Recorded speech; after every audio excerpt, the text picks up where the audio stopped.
Hey, it's great to meet you all. Thank you very much. I'll be back in a little bit. Yeah. Yeah, Certainly. Cool. excellent. See you in a bit. Okay, so this poor ragtag group, the remains of Lieutenant Sawyer's platoon, has recently been picked up by the motor pool mechanic and his sidekick, and you're kind of bugging out of Calise. And so I'm going to send you your travel map right now. There's 3 divisions of Soviet troops kind of in the area that have just smashed the 5th Mechanized Division. So you will need to take that into account. You also have your big goals and your kind of desires.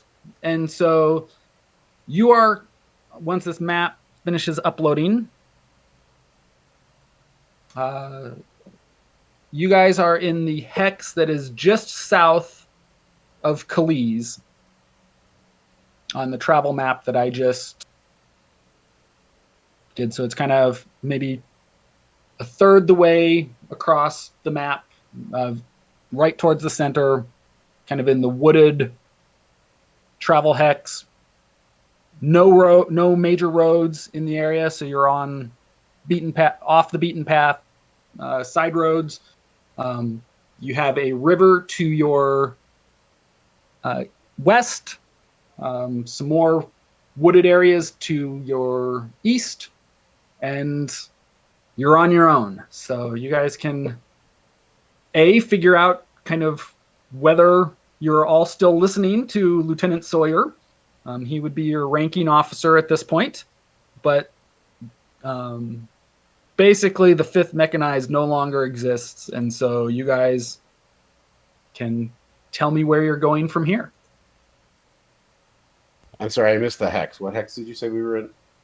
The hex south of the city of Calise. So okay. The city of Calise is at an intersection of a couple roads and a river on the left side of the map, kind of, and then you're the hex south of that, where there's some forested areas, no roads, but along the river. So I think Sawyer will approach Alessandra. Is that how I pronounce her? Alexandra. Alexandra. And just put the map in her face. Just kind of like, all right, kid. Which way? Hey, Which way do we need to be going? Quick question. We caught her stealing from us, right? But how long ago? Like, how long has she been with us now? Like, is she part of the pack, or are we still like suspicious? No, she's part of the pack. So your platoon kind of knows each other for sure. You guys have probably seen Wilhelm and Alexandra around kind of the logistics areas for the division. You probably have not really talked to them much in the past. You kind of know, at least for the last few months, Alexandra has been around division logistics, but All right. the military folks here do not really know Wilhelm or Alexandra. Sorry. Right, So before I answer the captain, hang on one sec, Quincy. I just want you guys to orient me. I'm looking at this map. Give me just a ballpark as to where the city is. It's roughly a quarter Calise. to the third. Let me share my screen. Yeah, I can do that too. Yeah. So. Oh, well, yeah, maybe it makes sense if you do it. Oh, is it dead center? It's about a quarter to a third to the left. So Lodge. If you is look right on the map at the edges, it's got letters and numbers. You can like say hex. You can give me that too. It 72. is P25-ish is where Calise is, and you're the hex below Calise. So P26-ish. Oh, P. I see it. That's all I needed. Thank you. Yep. So I'm sure. Well, go. You know what? I interrupted Quincy, so go ahead, Captain. Continue your question, and I'll have Alexandra respond. I'm just going to point at you, and I guess we say this is shortly after we just got obliterated, right? Yep. I'm like, all right, kid, you're a local, right? Yes, I told you not to go. I told you what would happen. Yeah, well, you know. 3 divisions you run into. I heard. Welcome to dealing with of- Americans. What kind of captain leads their men into that? By the way, she doesn't trust authority. The one who was following orders themselves. So we need to get to safety. I need you to point me where the best place that would be. We should have never crossed the river. We need to go south. Alexandra, now is not the time. Can I use my empathy and command to try and not that I have any command, I just have empathy. To try and just convince her to focus on not the recriminations that an 18-year-old would do. You can, and so we'll leave it up to Alexandra whether you need to actually roll for that or not. I basically try to play on the fact that we've been hanging out together for a couple of months now, and say, you know, let's focus on getting out of this. Let's worry about why we're here much later, if ever. She just gives you a look, and nods, and says, "We need to get across the river to the west. Closest bridge, if we don't go north of back through the city, go south." You guys can see the hex I'm talking about is. I've scrolled now, so I don't have my landmarkers. Go due south of that river, and you'll see the first road crossing east-west. Is what I'm talking about. So she'll point on your map, Captain. About how far away do you say that is, kid? So that's approximately 30 kilometers, 40 kilometers. Yeah, each hex is 10K, right? I think so. Yeah, 30 kilometers. All right. Hard going. No roads to get there. Off road, if we go due south. Humvee can make it off road, right? Lieutenant Humvee can manage Sawyer that. will approach the rest of the gangs like, we go into the head 30 kilometers south until we find a road. Okay. The machine gunner turns to you, Lieutenant Sawyer, and says, "Why the hell are we listening to this kid? He shows up a couple months ago, and the first thing that happens, this isn't the military anymore, man. I think we need to figure out what our cut off, man.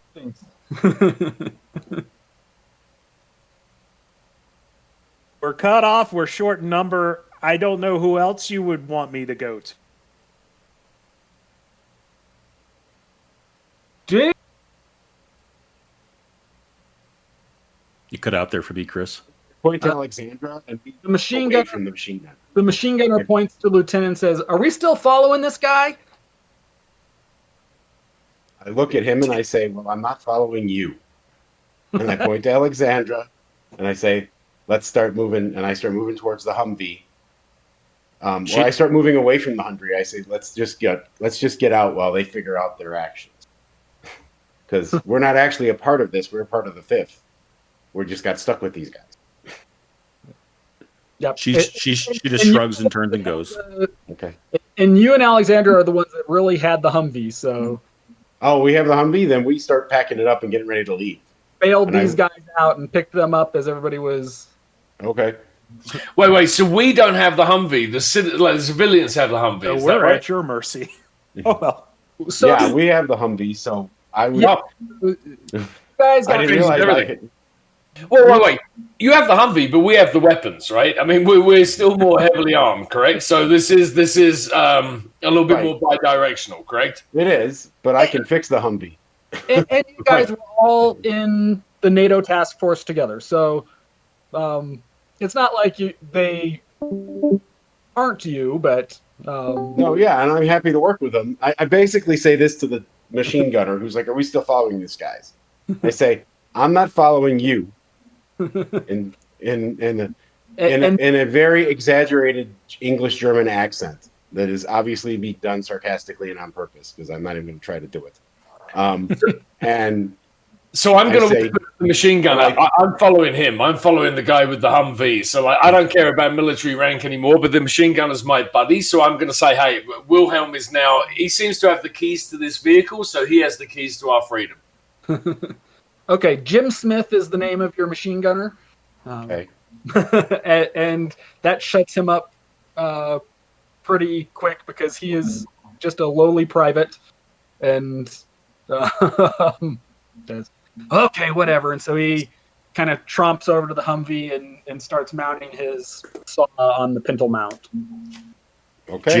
Jim, not long for this world, Smith. Yes. I just one- look up at. Oh, go ahead. Just a quick question about Wilhelm. So just to be clear, Wilhelm's not like a German civilian. He was in No, the I'm a NATO military private. Yeah, NATO Yeah. forces. Okay, Yes. got it. And I'm a mechanic, and I'm all about making sure stuff works, one Yeah. way or another. Sorry, I So- cut you off, Quincy. Go for it. Oh, I was just going to have a moment where I approached Jim, and I'm just like, Private, next time you question me, you can find your own way through the woods. And then I'll get into the truck. he kind of looks at you, and as you turn your back, everyone else sees him flip you the bird. Figured as much.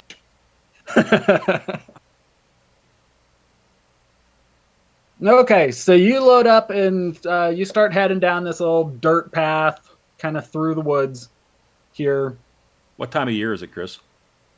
It is early fall, so kind of September. We'll say it's September 25th. All right, so it's probably wet and starting to get cold. Yep, and with the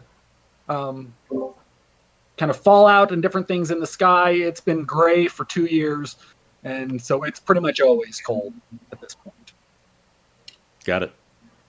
I can picture when we're moving in the Humvee that Alexandra really just gets in the in the rear of it, tucks herself into a corner with her shotgun across her lap and her backpack on her in front of her like this, and just sort of sits, letting the soldiers do their thing, just being like, let's just get where we need to go. And how old is she when she says little girl? I can't. Is she 7 or 17? No, she's like 18. Okay. So perfect. she's probably been on her own for a while though, for a Sure. year or something like that, right? Thank you. Yep. Yeah. So it's a little bit of a tight fit in one Humvee for 6 people, but it's doable. There's kind of gear stashed up and around and everything. You have the machine gunner has a AT-4 anti-tank rocket that's kind of taking up some of the space in the back next to Alessandra. And Sure, so buddy. I assume Wilhelm is driving. Yeah. Can I make a tech roll as we're packing up to get the hell out of there?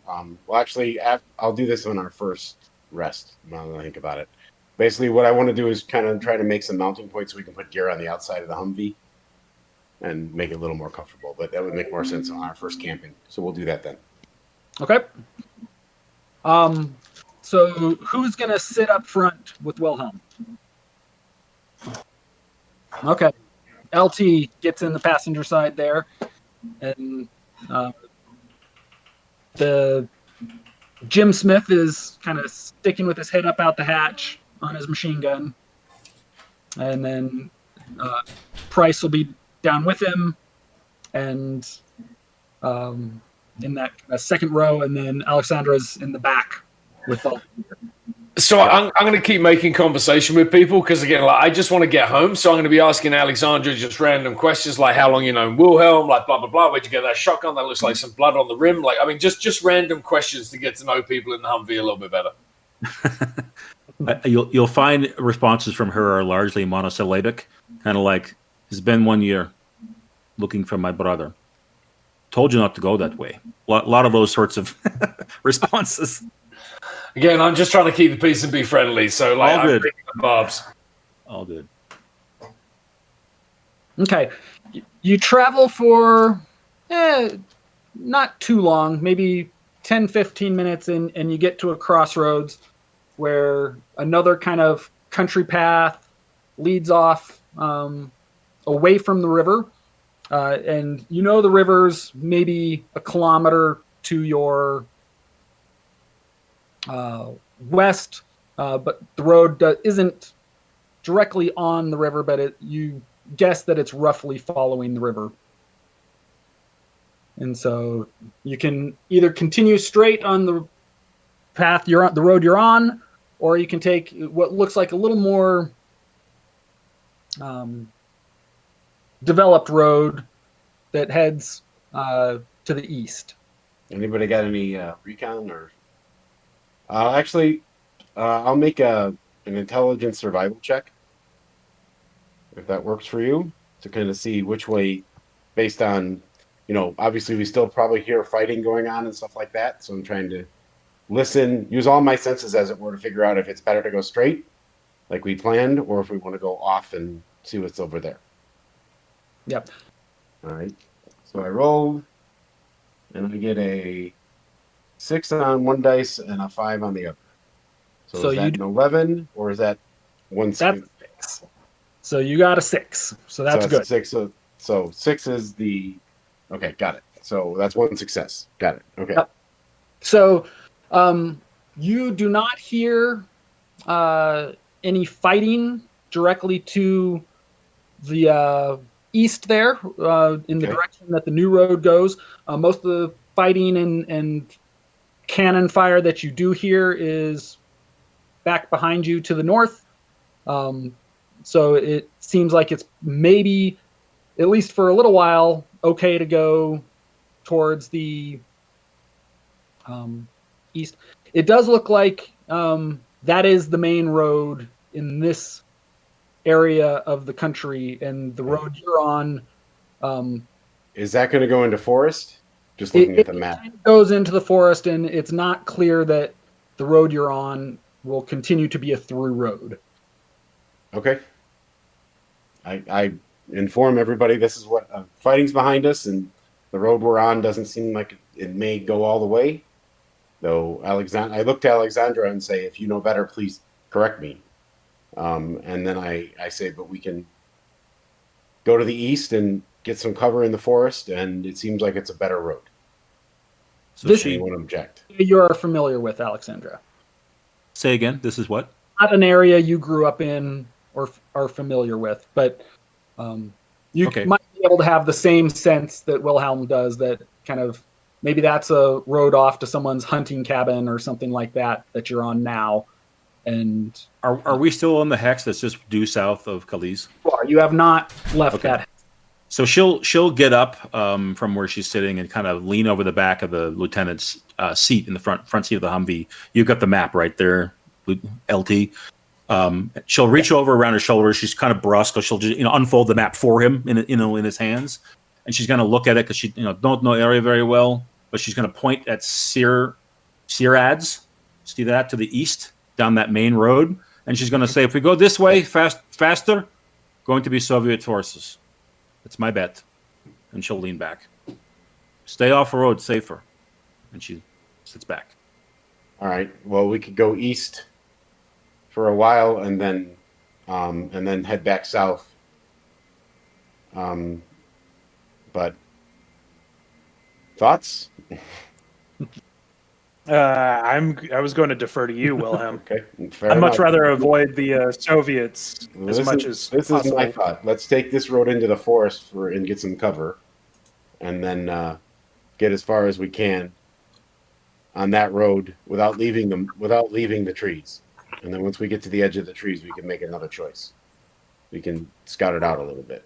But at least if we're in the trees, it's harder to find us. It's harder to see us. It's harder to hear us. So that's my vote. We go low speed, so Yep. we're Not looking to race. not as heard. Yeah, exactly. Not looking to race. Just looking to keep alive. And the road, well, at least the road you were on was pretty rough, and so you weren't going more than 10, 20 kilometers an hour anyways. Okay. Just suspension in good shape. The road that is heading to the east is a little better, and so you could get up a little more speed if you wanted, but Yeah, no, we're going to keep the same level of speed to keep the noise down, and we're going to keep looking for problems. Okay, so you go about another 2 kilometers to the east on the slightly better road, and the forest opens up a little bit onto some farmland, and so it's a relatively open, flat plain. This is Poland, and you can kind of see for relatively good distance. There's forest, maybe another 5 kilometers, kind of continuing forward on the road. You also see a road similar to the one you're on that is a few hundred meters beyond the edge of the forest that you're emerging from now, that travels north and south.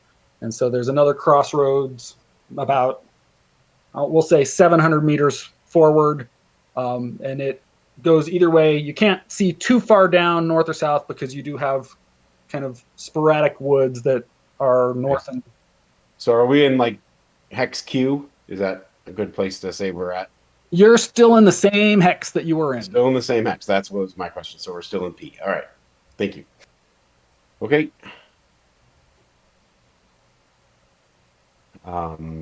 So you said you were going come to this crossroad. Yeah, we come to the crossroad. Do we want to go south on the better road there? I think that might be the plan. Does that better road then go through the forest, or it goes into a plain? You said it goes south and probably is the more major country road in this area, going north and south.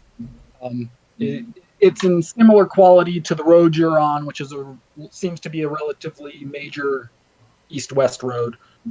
They do kind of wind a little bit, so you can't see too far. Well, I'll make another recon roll, and anybody else, can they help me with this? How does the help work again? Yeah, so everyone can roll, and probably Add to my successes. Yes, so they would. Okay. And I would just say this is an automatic success. The amount of info that you can get is there doesn't seem to be anyone in sight where you are. It is a relatively major road that does look like it's maintained and probably has some traffic on it. And going south would follow the river probably.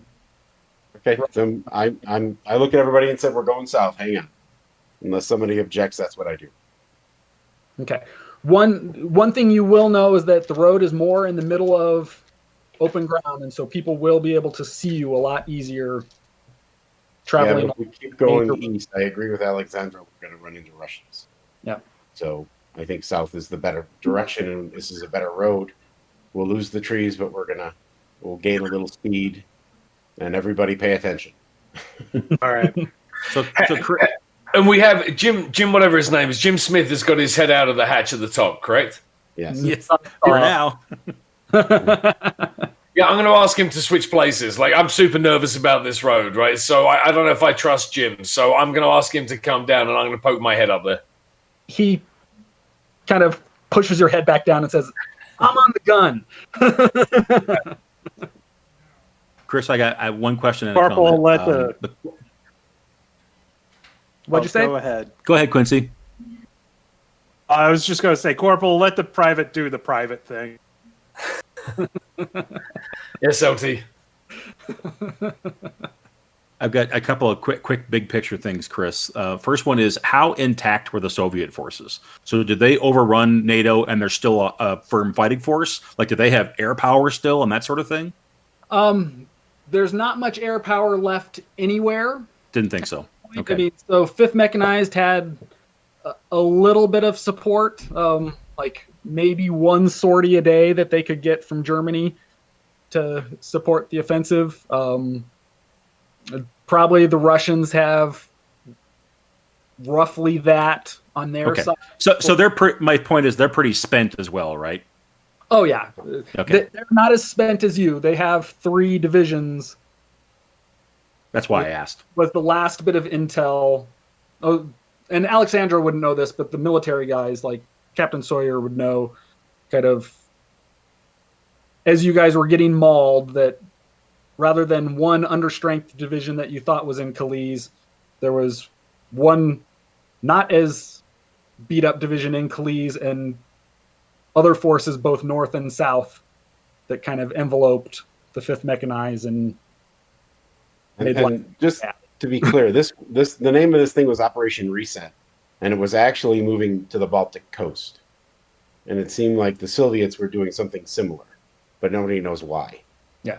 Nobody really knows what the ultimate goal of Operation Reset was. So Yeah. all the military guys would know that. But You know that 3rd Armored Division was to the south of you. And so potentially there's more intact U.S. forces to the south. But who knows if they ran into the same problems 5th Mechanized did as well. So you just know that they were supposed to be south of you. Okay. Okay, so you start moving south down the road. And so let's do a recon check. Whoever, probably all of you could do one because you're all presumably looking out unless someone is not looking out. So recon again? Yep. Okay. At plus skill, and you always roll a d6. So it's the attribute dice, whatever that is, for intelligence, and then if you have a recon skill, a d6. Or Okay. D, whatever your recon skill is. Alexandra's looking out the window, and she does indeed get 1 success. One note while people roll here, and it's actually written in this book, this is not a system where you want to roll a lot. You're going to fail, right? It's built for failure. Yep. Okay, so it sounds like some people got some successes. So as you're traveling down, someone, perhaps many of you, notice some dust coming up the road, kind of around the corner, up ahead of you a little ways. And Is there a place that, I know that we're not in the trees anymore, but is there like a gully? Is this road a little bit raised? Can we kind of get off and on the side of the road a little bit? Do we want to do that? So what's the lay of the land, I guess is the question. you probably could drive across the field that's kind of surrounding things here and at least get off the main road where you'd just be obvious in the middle of the road. Okay. And you would be off into the trees. And so we can see how well you can hide the Humvee if you need to. Yeah, that's the plan. So is that a driving roll, or do we just get to do it? You Because I just don't want to roll. You're good. So you Okay. kind of drive off the road and kind of go through this field and go off, and as kind of you're going, you see there's another crossroads up above that's going east-west, and you actually see some Soviet forces kind of moving along that east-west road. It looks to be about a platoon worth, and they seem to have a BTR and some troops, and they seem to be kind of patrolling the road up ahead. It doesn't seem like they have seen or heard you coming down the road, but if you had kept going down the road, they would have. Cool. All right, what do we do now, guys? Can't go that way. Do they look like if they're coming or going? They're kind of watching the next junction, the next road junction up above, and so the BTR kind of you watch it. It drives in, it and drives back to the east. Squad of soldiers kind of just milling around the crossroads there. So you're talking like 20 or 40 men, that kind of thing? Yeah, so the folks that are kind of permanently stationed in the and you're a ways away, so you're using your binoculars. So it's hard to get exact numbers, but it's more like 7 to 10 crossroads, and then a BTR can carry, I think, 20 or something like that. So Yeah. So it's unclear. There are more in the BTR. It's unclear whether the BTR is full in addition to the guys on foot at the crossroads. Right. Does anybody have any strong feelings about this? Apart from fear and anxiety, no other strong feelings. Okay, right. Exactly. I mean, the thought is if there's only 7 to 10 of them, we might be able to take them, but I'd rather not. But looking at where we're at, we're just south of Calais here. I mean, we could try to head for Zofkru to the south there. Kind of split the difference. The woods are very overgrown. There's not you see occasional little footpaths and stuff, but there is potential that you could try to maneuver the Humvee through the woods. Probably would take some driving checks, and you might get stuck. You might break suspension, but you could try to circle around through the woods potentially if you wanted to. That seems you can't see enough cover to the east where circling around to the east would be effective. Wilhelm, how confident are you that the Humvee would get through? And if it takes damage, do you think you can fix it, or are we really risking our mode of transportation by going through the woods? Well, let's see here. I am my tech is a D12, D10, so I'm an A and a B, so I'm a good tech. I know what I'm doing. But if we need parts, we're not going to be able to get parts. That's going to be something we need to worry about. Okay.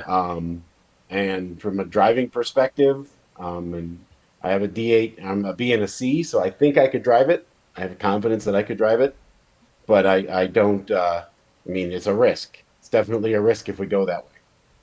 We could also just blast through them in the Humvee. Just get in the road and go as fast as we can and just blow through them.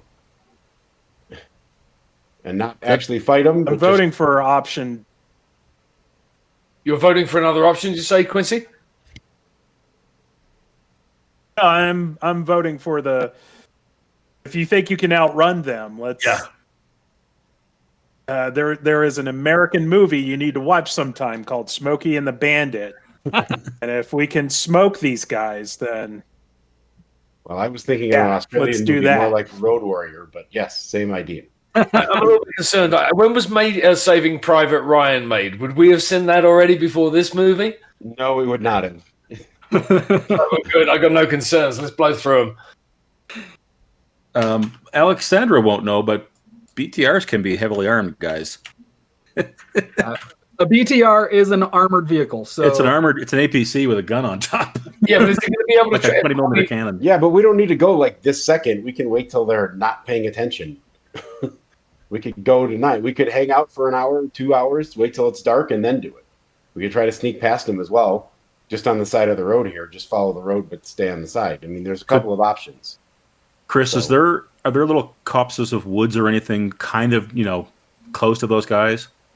Not really. It's a similar thing where the roads are kind of in the middle of farm fields. Okay. So I can picture us all outside the vehicle now, right? We're probably all, maybe even on our bellies, getting to look at these guys with the binoculars out. Alexandra's kind of looking around.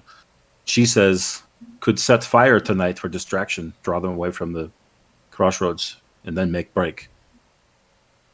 I like that. I look at the lieutenant who I've been, or I think he's lieutenant who I've been ignoring this whole time, and I say, "Sir." Yeah. Trying to instill some discipline in the ranks.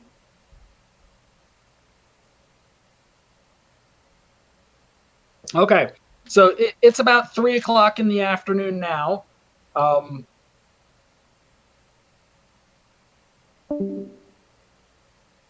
lost him.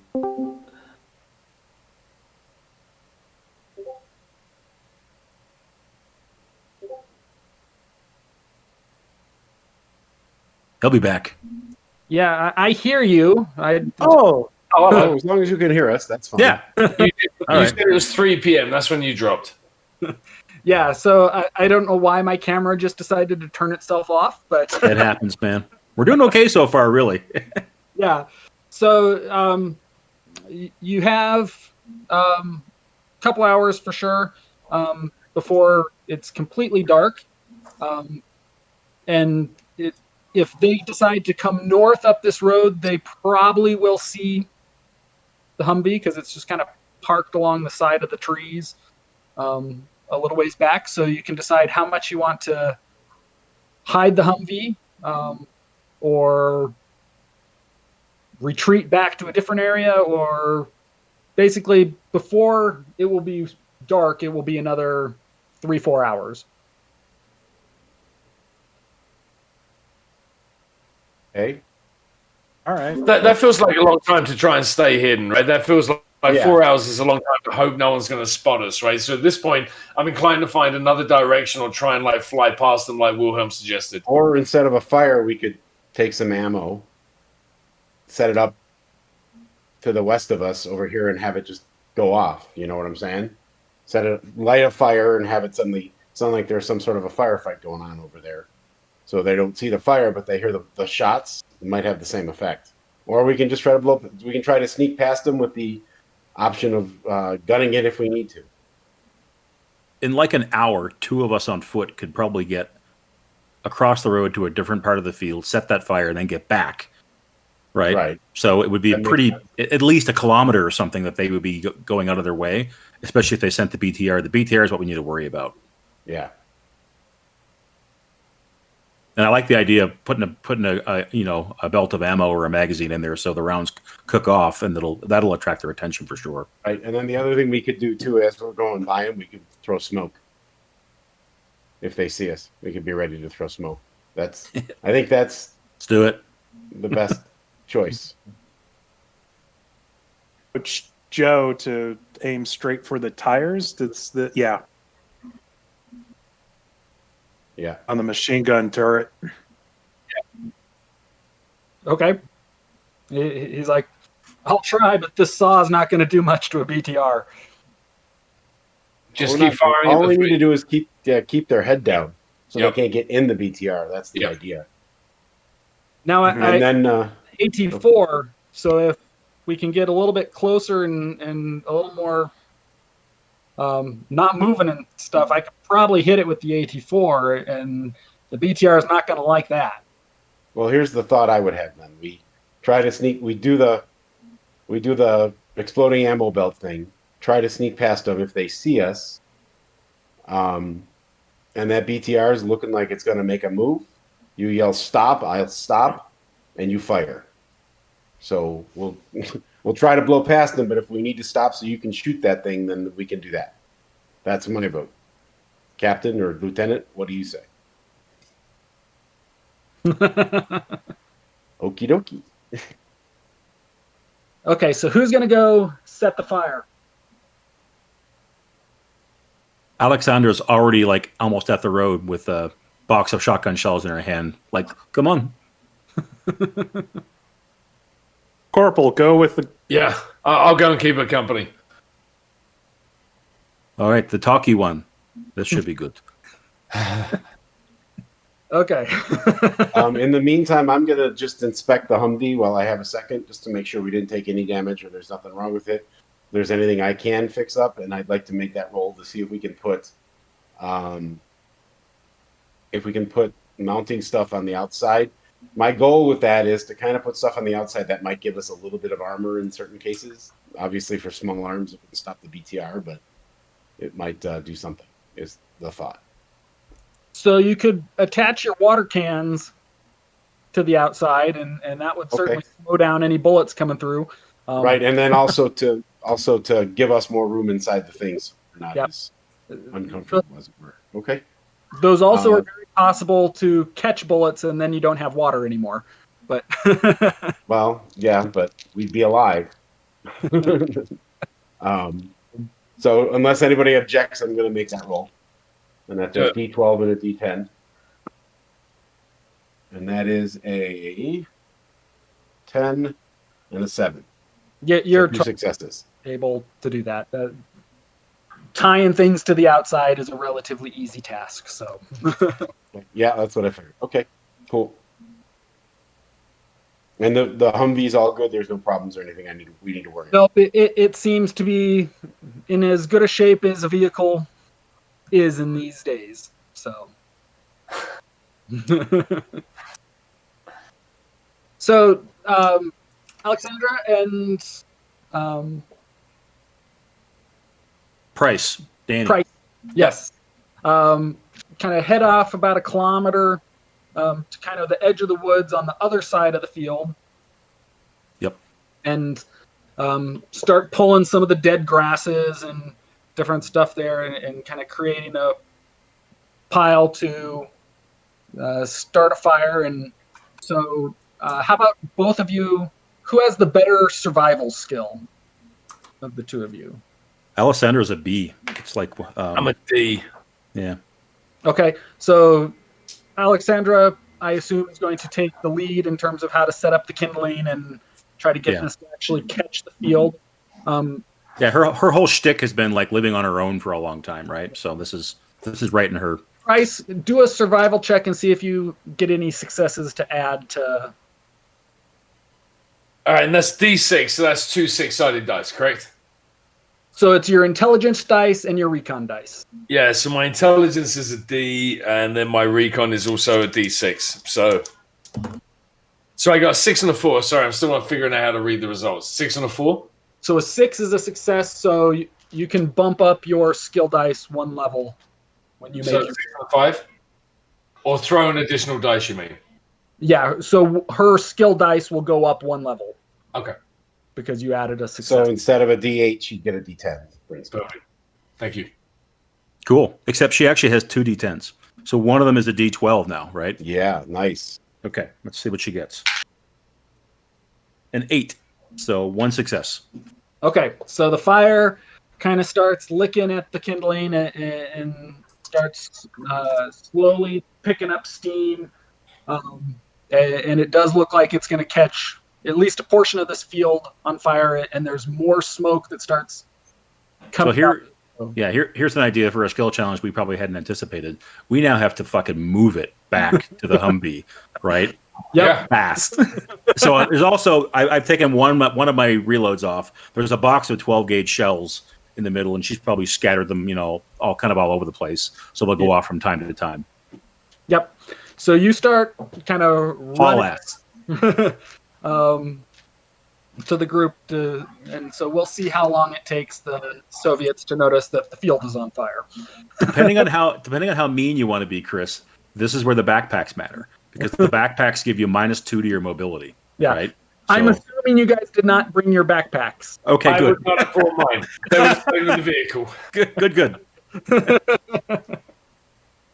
Those seem like the types of things that you would have left in the vehicle, although I Yep. probably could have clarified that before we start. Do you want mobility rolls then for us to get back?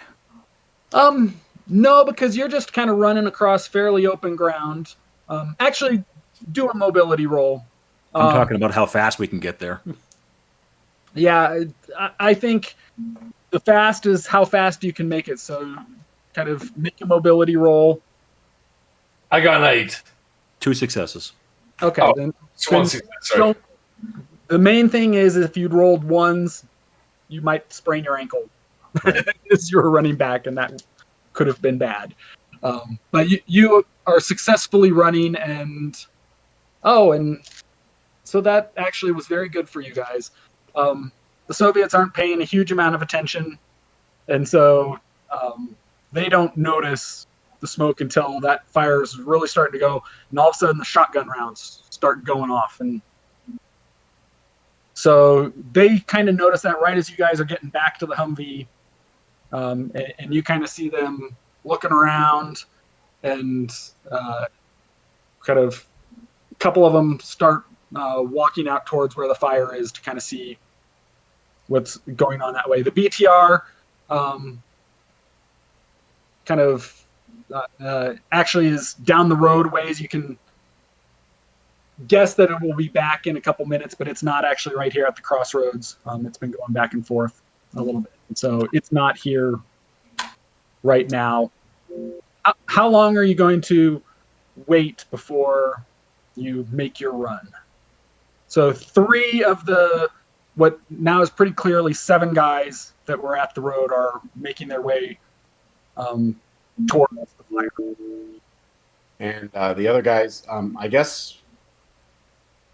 So as soon as it starts happening, 3 guys start moving off. That leaves, what, 4 guys are there plus the BTR? And the BTR is down the road and has been coming back and forth every couple minutes. Okay, so we'll wait till it's going away. And Okay. then try to sneak past them. You wait a couple minutes and you see the BTR coming back, and it kind of cuts up off the road and starts heading up towards The smoke. the smoke in the woods and the Perfect. occasional pops. And so it will not be at crossroads. So it will be kind of roughly near you. Did you guys try to, I assume you tried to conceal the Humvee a little bit before you make your run here?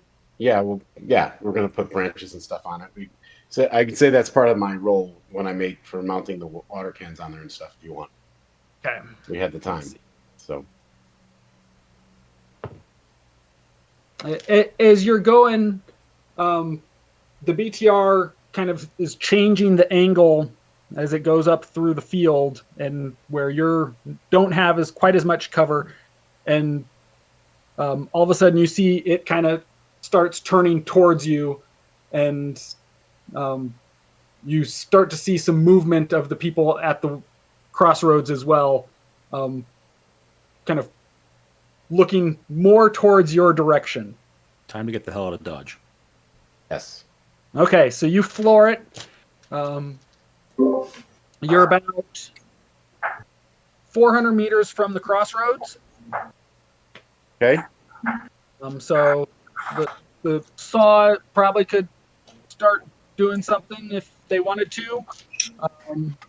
Well, the point is to try to get Go as- past them without go as fast as we can, and And we're ammo gone is before they precious. see us.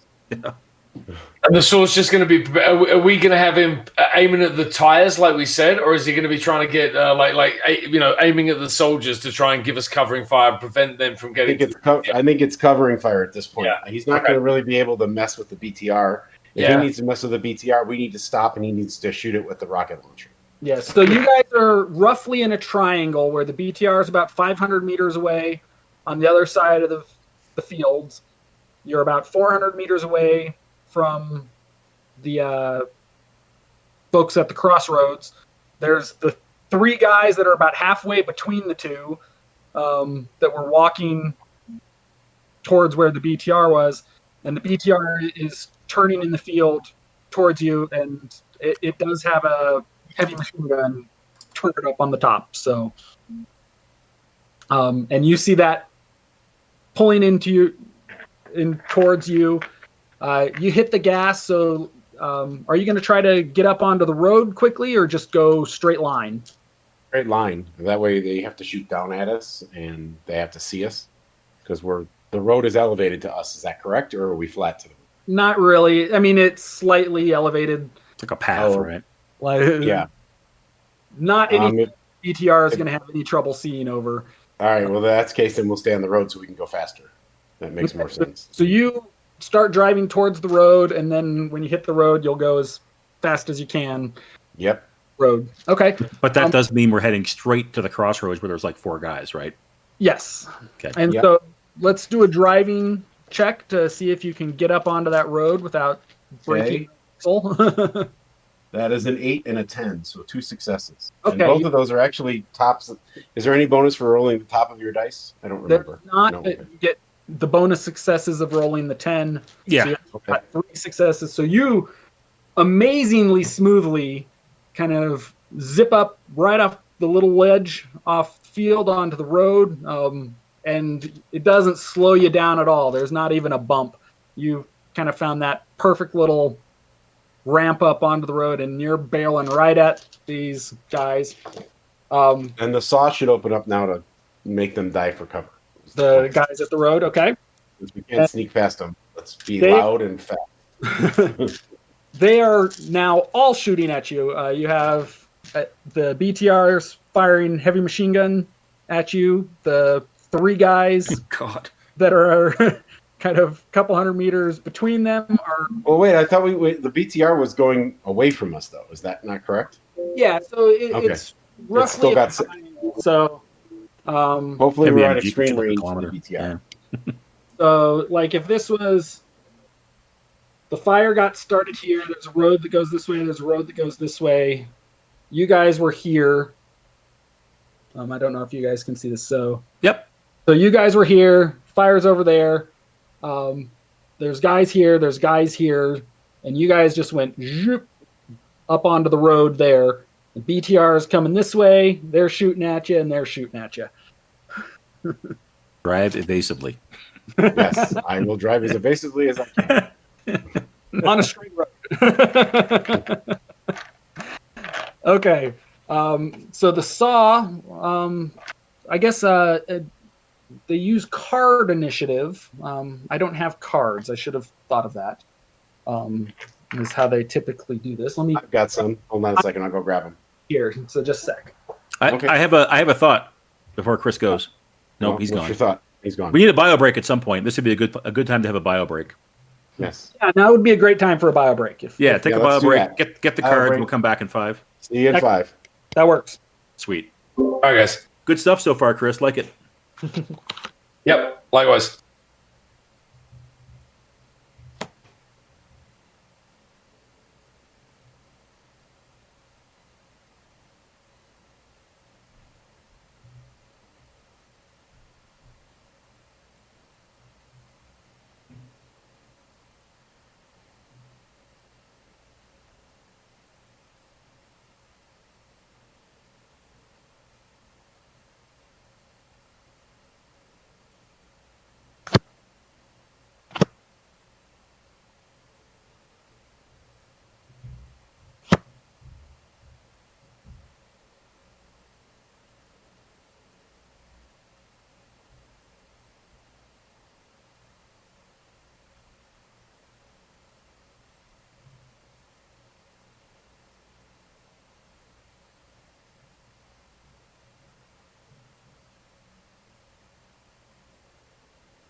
Hey, how are you doing today?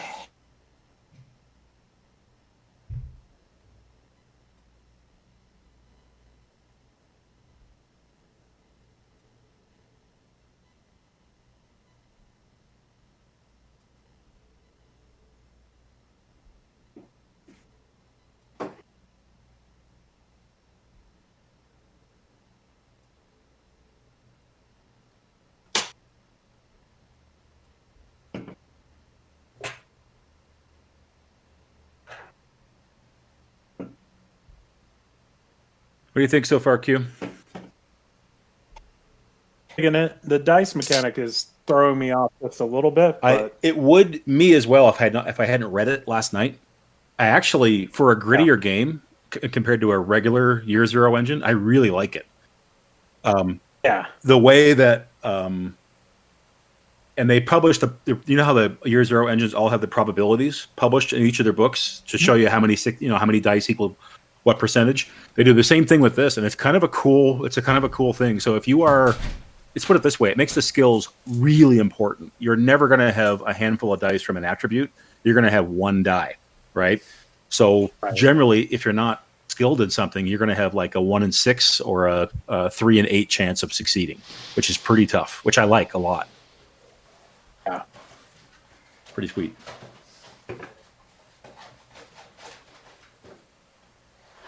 Whew. I'm just glad everything hit off. So You know, I'm still kind of Yeah. blowing about the weekend just happening. I'm just going to say Janus Con is rolling and the game is happening. And considering the issues some games have around connectivity, this has been nothing. This has been great. Yeah. When you play with a bunch of new folks, you could get people who haven't used Discord or don't have a headset or don't have good Wi-Fi or whatever. Right. Well, I just got a new webcam for this thing, so I can tell it looks great. Whole new perspective on you. Awesome. Yeah. Right? Thank you, stimulus check. And there you go. Very nice. Yeah, let's look. My whole $10. Are you in the same room you normally play in? Yeah, it looks like a totally different space with this camera. It looked like a dungeon before because it was so kind of gray behind you. Just because of it was just the camera wasn't good at picking up the light in the room. This one's way better. Oh, that's awesome. Yeah, it's great. And then someone dropped off their old cookbook holders. So now I have What? Look at you. Cool. Yeah, book prompts. 'Cause I awesome. did that stupid thing and started running 5e again, and then you just have to reference so frequently.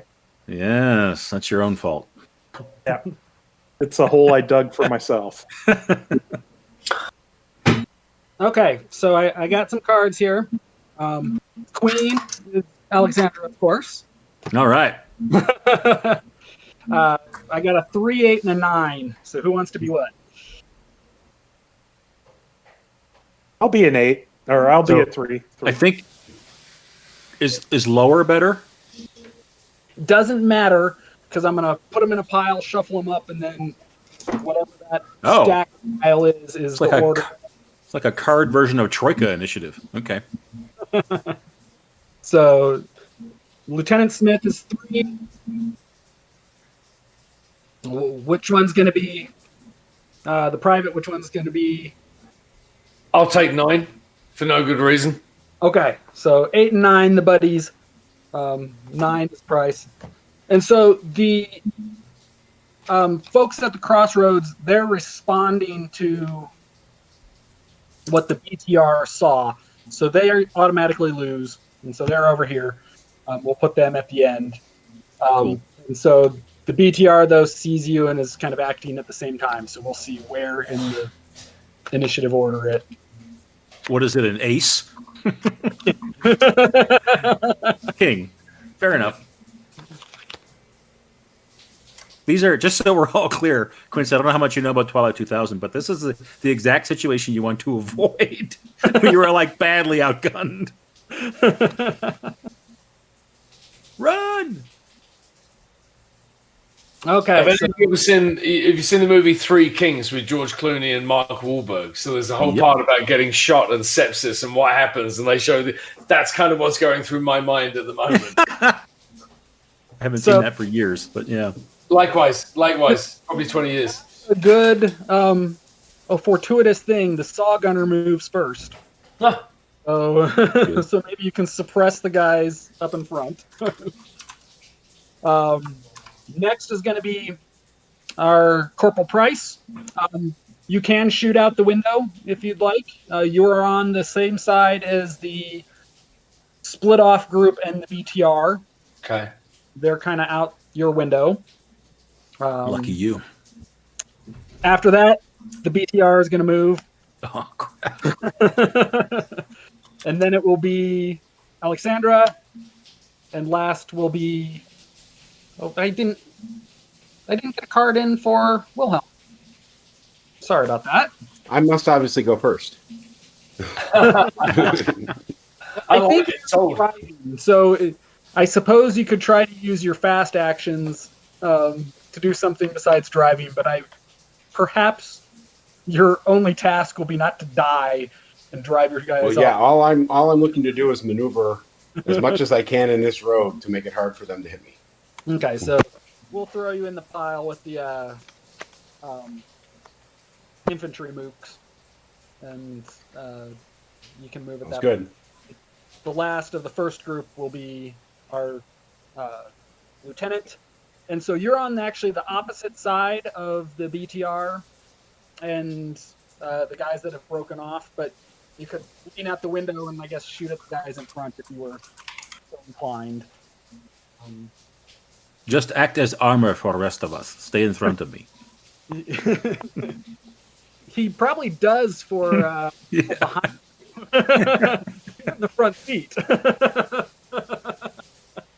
Oh, and actually, Alexandra would work to keep Alexandra. She's in the back. Yeah. Oh, yeah. She's in good shape. Her action, Chris, is going to be to hunker down, like get into the footwell. That's her action. Hide. Okay.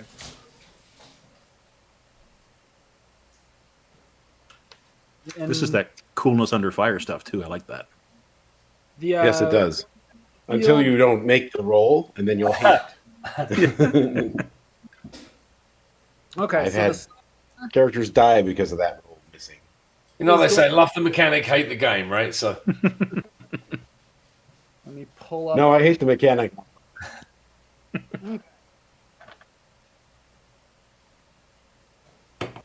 So he has a B and a B for his dice. And then he will fire, of course, all 6 ammo dice because he's going to try to suppress the guys. Jesus. on This the is the way. M249? Yes, a beautiful, beautiful weapon.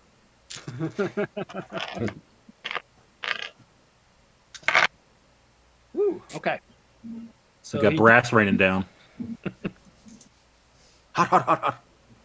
And he did get a ammo dice success. Okay. So he opens fire and very nicely kind of clips one of the guys. And does that. So let's figure out damage 2, crit 3. So he doesn't get a crit. So the guy he hit definitely kind of wings one in the shoulder or the arm and kind of falls down. And then that whole group is going to have to roll for being suppressed. Let me see if I can find this mechanic here real fast, since I've never done this before.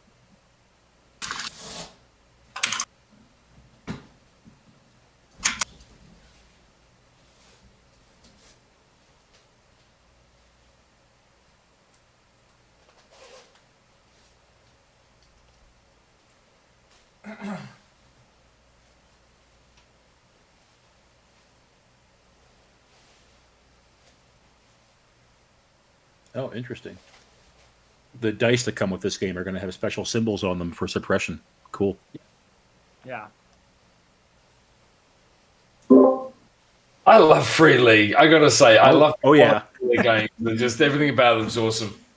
Yeah, the Alien core book, the only RPG book I've read in 3 days, cover to cover, ever. Yeah. And I read them all the time. But that book, I sat down and I started reading it. I just read it like a book. It's so well written. It gives a nice atmosphere of the whole deal. It's really, I mean, it's funny because I was comparing it to the Cyberpunk book, which I just got. And Cyberpunk's well written, but it's not anywhere near. It doesn't, as much as they try, the atmosphere that comes out of that Alien book, it just fills the room. It's so good. Couldn't agree Free more. League, Free League is crushing it, I think, with Yeah. the current lines that they're coming out. Yeah, and I was in the Dune beta test, Yeah, me and too. Modiphius is good too, but Free League's on a roll, man. You know, I don't like the 2D20 system as much as I like. In fact, it's nothing to do with the systems. I just think the Free League do a really good job atmospherically, quality, production wise, the way they put the thought and love into their products. So I like Modiphius. Quincy and I start an ongoing Star Trek campaign. So very much like it. I again love them as a producer, but I just think Free League, as John said, they're just on a roll. They Right. crushed it. They The are best nailing it. implementation of 2D20 that I've seen is John Carter, because it's kind of like this, where it's less granular. The Yep. more granular 2D20 gets, the more massive that system gets on the Oh, player. yeah. Like Conan or Star Trek. Without Yeah. pulling down a rabbit hole, Wilhelm, are you Lee from the Twilight 2000 Facebook group? Is that how you? I am. So, and I looked at your profile. Are you also here in Denver? Yes, I am. what a weird coincidence. Like everyone else on this call is here in Colorado. This group is based here in Crazy. Denver. Strange coincidence. That is crazy. I looked at your profile when I was talking to you yesterday or whatever it was, and I was like, Yeah. another Denver. How strange. Welcome to the club. Thank you very much. Okay, so the Mooks rolled a 2 for their coolness under fire with the suppression fire that they got, and so they all hit the deck. Perfect. And one of them was hit, so... Chris, I hate to do this to you. Keep going. I got a 5-minute emergency I have to handle with my son. I'll be right back. Okay. No, Give me a minute. you're at the... He's on the floorboards anyways, so... Okay, next up is Corporal Smith, or Corporal Price. Oh, you're muted. Thank you. So you said I'm on the same side of them and I can see them, correct? Yes, so they're on out your window. You have kind of clear field of view to the BTR and to the 3 guys that were there. They're about 300 meters off. So I think suppressing fire again. I don't know that I'm going to be able to accurately hit one of them. So again, just try and keep everyone's head down so we can move past. okay, do you have a M16A1 or A2? M16A2. Okay, so you can fire 3 ammo. And that's 3d6, correct? Yep, plus your attribute, plus your skill dice. All right, so So is he like just opening up, or is he doing like a 3-shot burst? That's why he's rolling 3 dice. Yeah, so the M16A2 does not have a full auto option on its selector. So it, Got it. I'm back. all right, so if I understand you correctly, that's a D8, a D10, and then 3d6. Is that right? Okay, and I'm looking for what? any 6s or above. And no Literally, 1. I get 2. No, I got. Oh, so in that case, I got 2 6s and 2 1s. I got a 7, a 6, and 2 1s. I should say. Okay, so you get 2 successes. You manage to hit one of the guys. Okay. And so the M16A2 has a crit of 3 again, so you didn't get a critical hit on him. But you do. Is that like 4 damage or something? I'm trying to decide. I need to look to see if it multiplies the damage by the number of successes, or if it's just the 1 success unless you get to the critical. If No, it's I like think all, it is every success is worth a point of damage. Is worth the damage of the weapon. I think It's that's worth right. it. Okay. So twice, and that guy is not going to get back up again. Right, and then so you also had some successes. So that group has to make a coolness under fire check, and does not do it either. And so those 3 guys all are down on the ground and not shooting anymore. So Okay, but then he also rolled 2 1s. he So did 2 1s. I think as long as they weren't both on weren't both on the skill and the They so were- was They one were on, both on the D6s, if that helped. And I can show you on my they're on camera. the, yeah, they're on the ammo dice. No, it's fine. It's just a reliability check, Okay. which is an A. So roll a D12.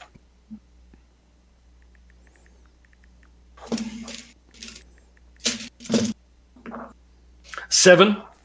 Okay, so your weapon is fine.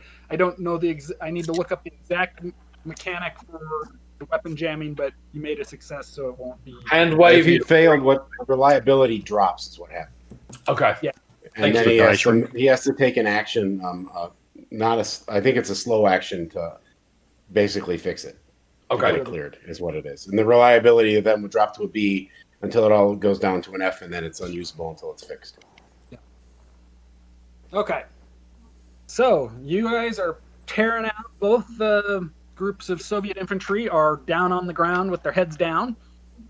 The BTR is next, and so it opens up with the heavy machine gun up top. And because you guys are moving sideways to it, it does not have a particularly good shot at you. So, Can I make a driving roll to make his shot harder or anything, or it's not my turn yet, so I can't do that? and you're on a straight road. There's not a lot of space to do something like that. Okay, fair enough. So it misses, but it did get a success on its ammo dice. So each of you needs to make a cool under fire check in the vehicle. And so on your sheet that has a coolness under fire rating, and so you'll roll the dice that's equivalent to that. A D6. I got a D8. I got a D6. So and that's all you roll is this one die, or do you roll it with your empathy too? What'd you say? You roll it with a tribute, or is it just that one die? I believe it's just that one die. Let me confirm. Awesome. Oh, I failed. I got a 7. Okay, you're still in the fight. You're still in the fight. So Quincy and Price are still in the fight. Yeah, I got a 2. I'm not so much doing. Some 14.5 millimeter rounds come tearing through the top part of the Humvee there, and you are quite shaken up. So when it gets to your turn, which I believe is after Lieutenant Sawyer here, we will modify any rolls or anything that you're doing driving down the road accordingly at that point. Did you make your coolness under fire roll? no. Or were you asking, Chris? I was asking if you made your coolness under fire. Alexandra failed. So she's down in the footwell. Like Okay. the hands over her head. There's rounds ripped through the place. Swearing in Polish. Which does not help the rest of you because there's Polish swearing now throughout the vehicle, along with some relatively large-sized 14.5 millimeter holes in the side of your vehicle. I'll bang on the top of the Humvee. Like, Joe, how are you doing up there? Joe made his coolness under fire check, so he's still in the fight as well. So the military guys are doing okay. He's secretly enjoying up there, right? Jim's kind of like giggling and laughing and really getting into it as the gun goes off. Die, mother effers! Worse. Okay, so Lieutenant Sawyer is up. I'm going to grab a grenade and keep it at a ready. Why Why don't you throw a smoke? frag grenade? If you throw a smoke, it'll make it harder for them to hit us, I think. Yeah, I'm going to reach in the back and because this is unplanned and go and grab a smoke grenade. You haven't talked about this, so I'm assuming that you have it at the ready. So All right. toss a smoke grenade between you and the BTR. Yeah. Which is at this point is rapidly just kind of right behind you because you're heading down the road and are quickly moving through where the checkpoint is. Okay. So I think dropping the smoke grenade behind you is not a strenuous check, so I'm just assuming that works. And next round we'll do a check to see how much advantage that gives you and how much space you can pull away from the BTR. Okay. Wilhelm, you are very, very shaken up from large caliber rounds coming in quite close to you. I assume you're just... So Chris, I just looked up the suppression rules. So what happened to the two of us? Do you want the nickel store version? Sure. Take 1 point of stress if you failed that coolness under fire roll. You have to go prone or stop what you're doing, and you can't make reaction actions. Those 3 things happen. So Alessandra is literally in the footwell, and she took a point of stress. And Wilhelm, did you fail as well? So I took a point of stress. So the driver is not really driving anymore. That's what I was getting at. Can I use my action to recover from the coolness under fire?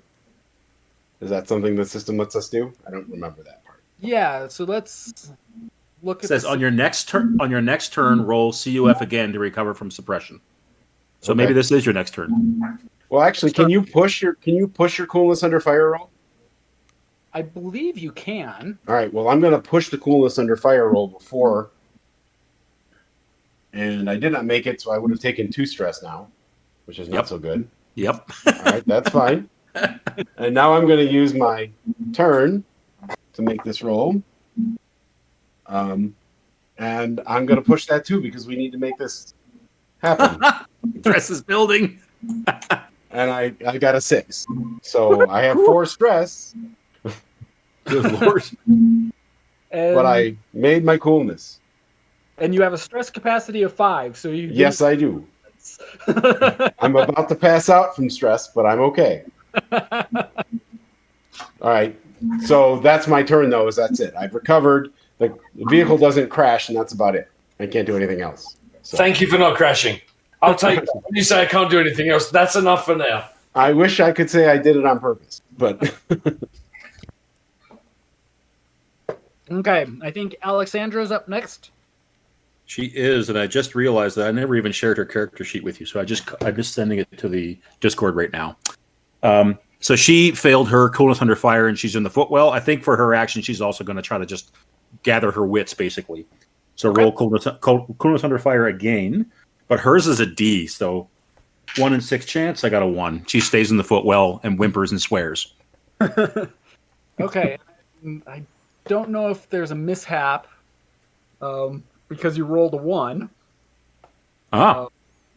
So as you're kind of burrowing down, you're kind of diving under some of the gear, and some rations of yours go flying out the back of the vehicle that you accidentally kicked out the back.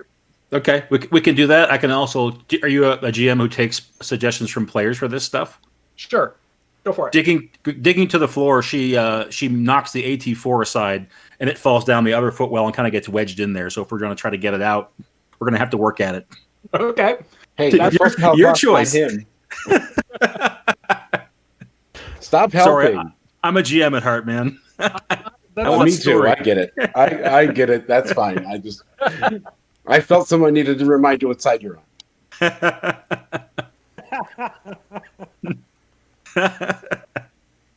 Oh my. Okay, so you guys we're heading into round 2. Let's see if the cowering guys manage. Chris, I just realized I either didn't write it down or we didn't take how many bullets I fired into account last time. Oh yeah, so whatever the dice result was on your ammo dice, that's how many. And they're the D6 dice, right? Yeah, the D6s, yeah. Okay, perfect. They were the 2 1s. So 2, 1, and I think a 3. Perfect, thank you. So yeah, so that down. I should mark before I change these dice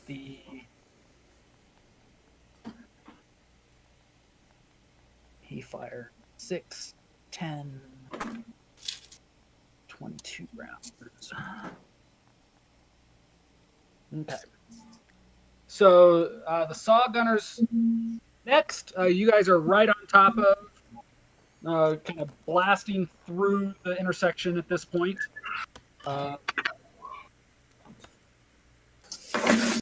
So the 3 remaining guys, the one that didn't take a couple saw rounds in his chest, are starting to pick their head up. They made their tough roll. The 3 guys in the field are still head down. So the saw gunner fire at the 3 guys at the intersection again. See if he can get their heads back down again.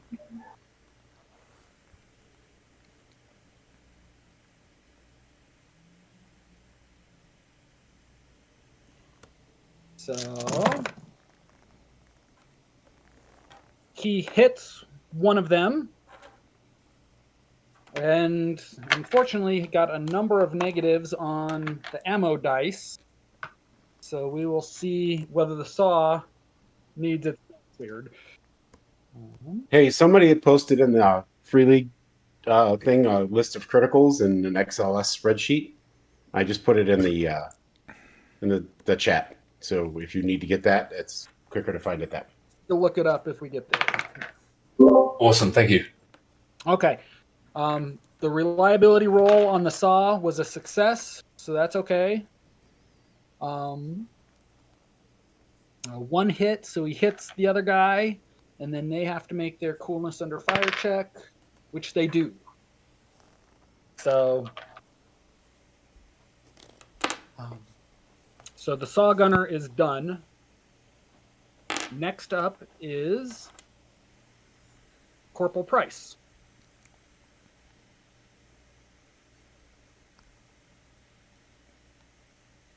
Sorry, couldn't get off mute. Same as last time, I'll be doing covering fire of the guys as we're trying to get by them. The same ones that you fired at last time?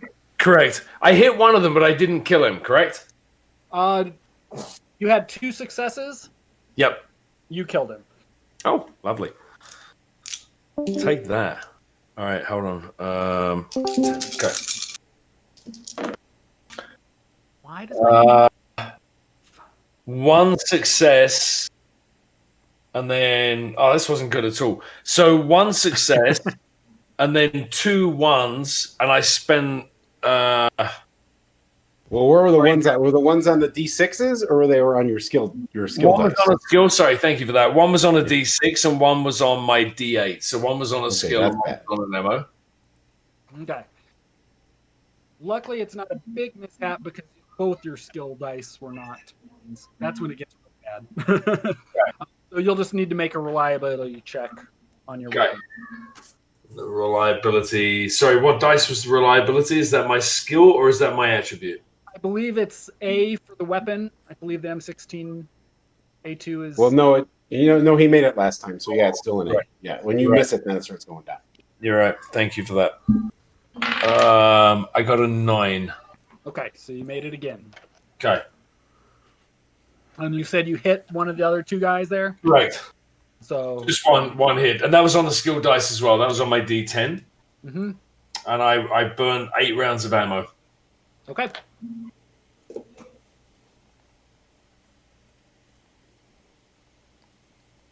So next up is the BTR. And so you have some smoke between them and you, so that will knock down its hit roll. And you're moving, so we'll do that.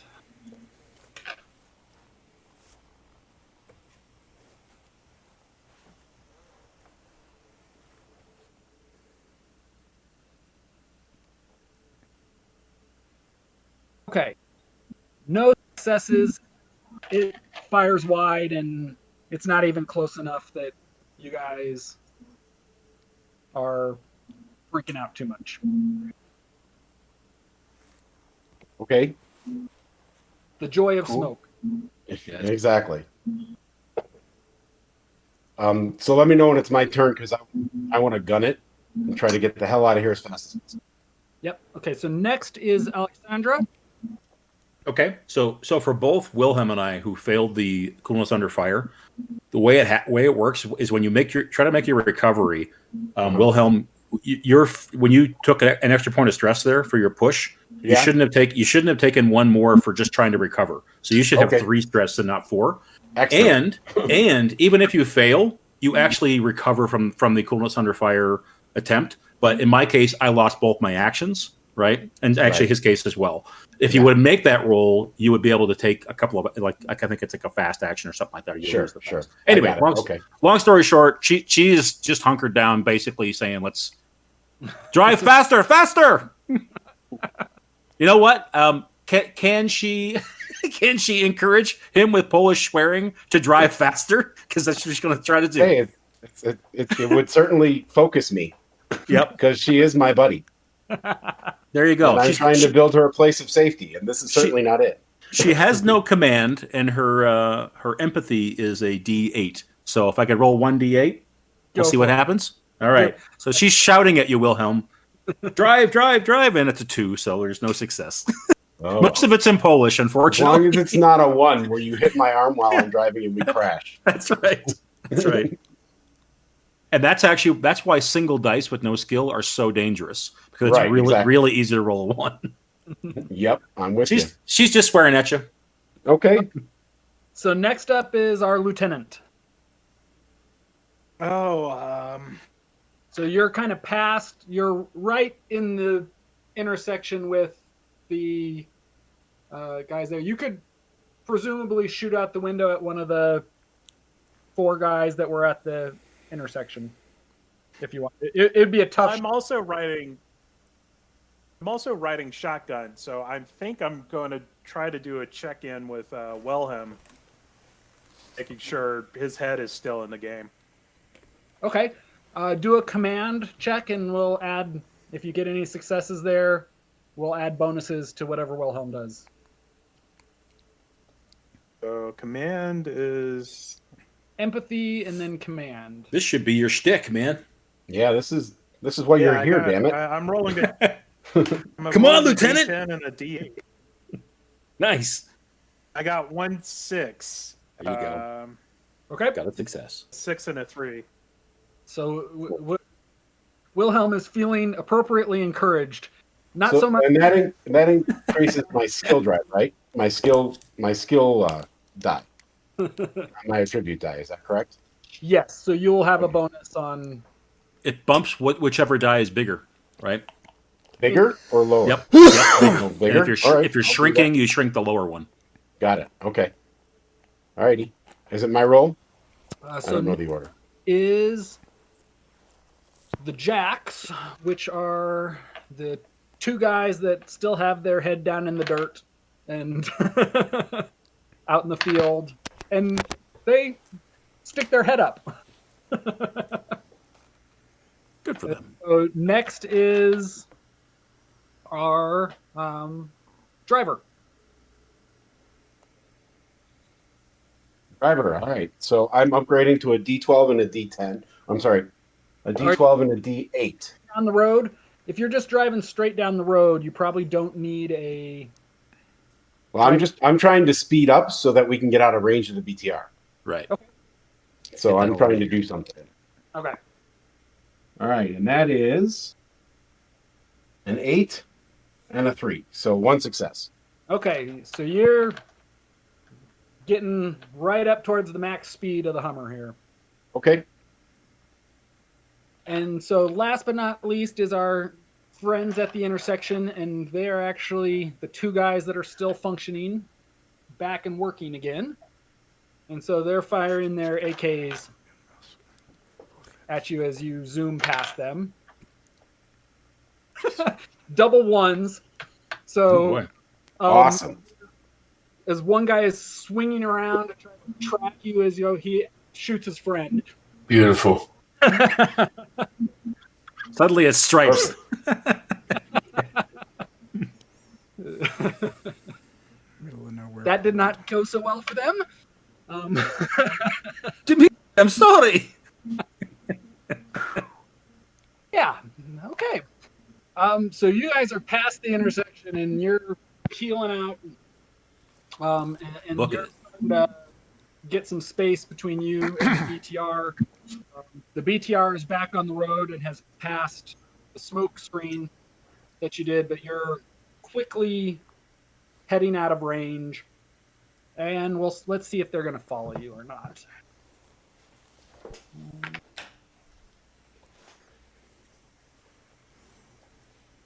They are going to follow you. After everything we just did, I'd have been super surprised, genuinely, if they weren't following us, right? We just opened fire. Just like, wow, that was a close thing. That would have we need to get the AT-4 out and ambush this BTR. Okay. That's what Wilhelm says out loud as I'm driving as fast as I can. You guys have a good 400-meter head start on them, and you're still pulling away. So They Well, yeah, I'm sure we can beat the BTR, but if we can stop it, we can strip it for parts. There's a lot of advantage to doing that if we can find the right place to ambush it. That's what Wilhelm says. Because my moral code is to fix it, save it, use it, or recycle it. And part of him in the back of his head is saying, "We're leaving all those parts behind. What are you doing?" Well, your hand is on the will, so I'm at your mercy. So next round, you will kind of go around a curve a little bit, and you will be out of sight, at least, from the infantry that you left behind. Okay. Still... When the corporal says to me, "I'm in your hands because I'm driving," I say, "Yes, but you're in charge of killing things. So figure out how to kill that." Get that rocket ready. Do I have that rocket? Who has the rocket? Can I have the rocket? So unfortunately, Alexandra jammed it in the wheel well. So, but that's right by Danny. Danny, you're on the other side in the back, right? I'm at your feet. That AT4 is jammed down into the well. Okay, so before we do any of this, first up is the saw gunner, and he's not trying to twist around to fire the saw at the BTR. He's just yelling, "Go, go, go, go, go, go!" So he's done, and next up is Corporal Price. Okay. So I'm guessing this would be an agility roll, like probably a mobility roll. Would that be right? Well, you're not shooting. You just got to get it out of the wheel well first. It's stuck in the wheel well. It's wedged. So just like no roll necessary. This would just be pulling it out. Yeah, I think you should roll. Okay. Would it be strength or agility? I guess is the question. How about do one of each dice, because pure or double the dice, but we'll just do the average of it. So all right. So I have a B and a C. Hold on, Celeste. I'm using the wrong dice. Hold on. All right. So I have a B and a C. I got 2 1s. A mishap with AT4? Oh, Jesus. that I had you roll. Can you push that roll, please? Oh, yes. So what do I do to push the roll? So just re-roll it. Oh, okay, perfect. You avoid blowing us to pieces. That's what you do. I did and I never do this, but I looked at that roll and I was like, should I lie? And of course, where's the fun in that? Oh my god, I just got 2 1s again. No, I'm kidding. I got a 5 and a 6. You know that side that says point toward the enemy? I thought you were the enemy. You're trying to pull it, and you're like yanking on it, and you kind of slips out your hand and is about to fling up and hit the driver in the head, because you're pulling it from back behind and yanking, and right before it crushes poor Wilhelm in the back of the head while he's trying to drive, you manage to grab it and pull it back down. Anybody that watched is not feeling very confident in you right now. Yeah, if there's anyone looking at me as I make eye contact, I do one of those kind of, I didn't expect that looks at them to try and instill them with either. There, Alexandra, I've been flirting with you all day, buddy. So, that's just another look, right? Polish girl is just like, unbelievable. Yeah. You incompetent Americans. So, next up is Alexandra.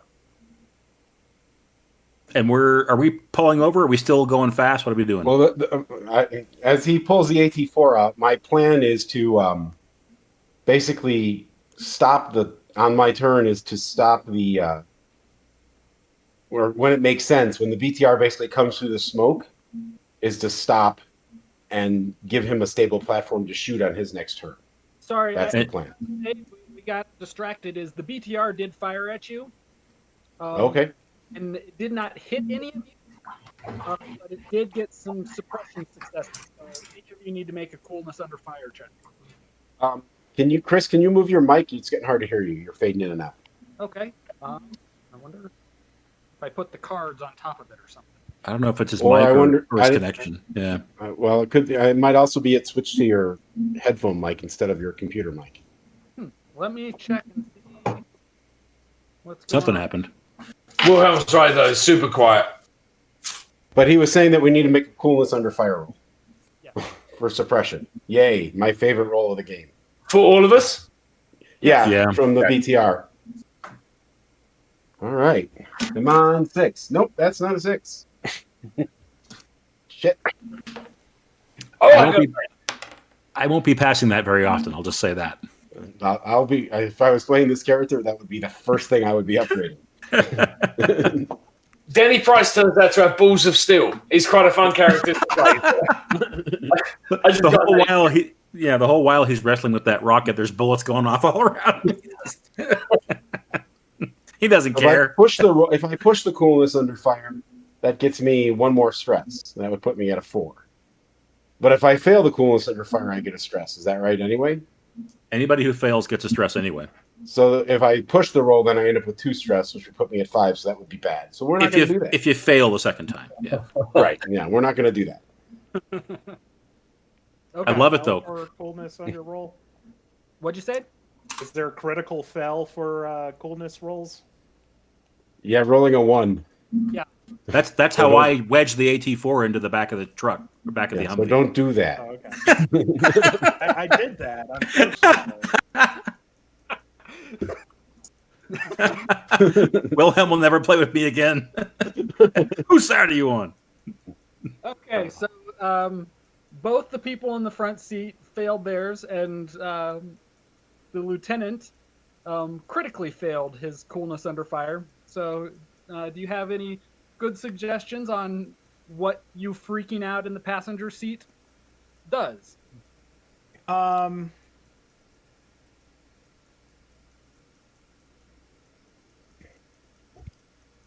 Well, I have one if you want me to say it, but I'll let you go first. Yeah, go for it. All right. He starts freaking out, saying, stop, so he can shoot. And Wilhelm just jams on the brakes because he doesn't know what else to do, thus making me to make a roll to not crash the thing. Because I'm trying not to help, really. We're telling an interesting story, and we're all about to die, but it's an interesting story. Well, this is Twilight 2000. That's something that works. So my only thought to that is maybe instead of me commanding you to stop, maybe I uncontrollably open the door and then just start hurling out of the side of the Humvee and leaving myself open for shot. Okay, so you yell stop and start bailing out, thinking I'd already done it, and then I stop poorly. I like that one. So Lieutenant Smith is freaking out and has kind of lost it up front there. He does not yell stop or anything like that. Okay. Still going. But he is very much in your way at this point. Okay. He's arms and legs kind of every which way, puking all over the front of the windshield. Sure. So there goes Lieutenant Smith's turn. Okay. The mooks are too far behind, yeah. And so next up is our suppressed driver. So I make a driving roll with my driving roll from a D8 to a D6. Is that correct, or what do you want me to do? First, do a recovery roll. Okay. Remember, you're supposed to try to go prone if you fail suppression. Right. So, in other words, stop doing what you're doing. Right. No, I'm with you. I'm with you. That's why I was asking if I even try to do anything. Right. That's a 4 on this die I just got. Okay. So that's not success. So your hands are off the wheel at this point. Okay. Next to you is in the way. And Now, what you said earlier, what John said earlier was I failed it to recover, but I recover and I can do a fast action. If you use So your the action only- to... Yep. Right. The only action I want to do is to grab the wheel so it doesn't crash. That's basically all I'm looking to do. So I don't know what that does. Yeah. So this is a relatively straight and decently repaired roll, but because you are barely holding on, I think you need to make a driving skill check. Okay. Just up, and if you don't, you guys are crashing. And it's a driving skill check, and it's not in any minuses. Is that correct? We'll just do a straight one. Okay. ups and downs are all canceling out. All right, well then that's a D10 and a D8. And that is an 8 on the 8 die and a 3 on the 10. So that would be 2 successes, I believe. You guys do not crash, so you keep going. Okay. So Wilhelm starts swearing in German as well. Yeah. Okay. And it starts with Ich bin Berliner, my ass.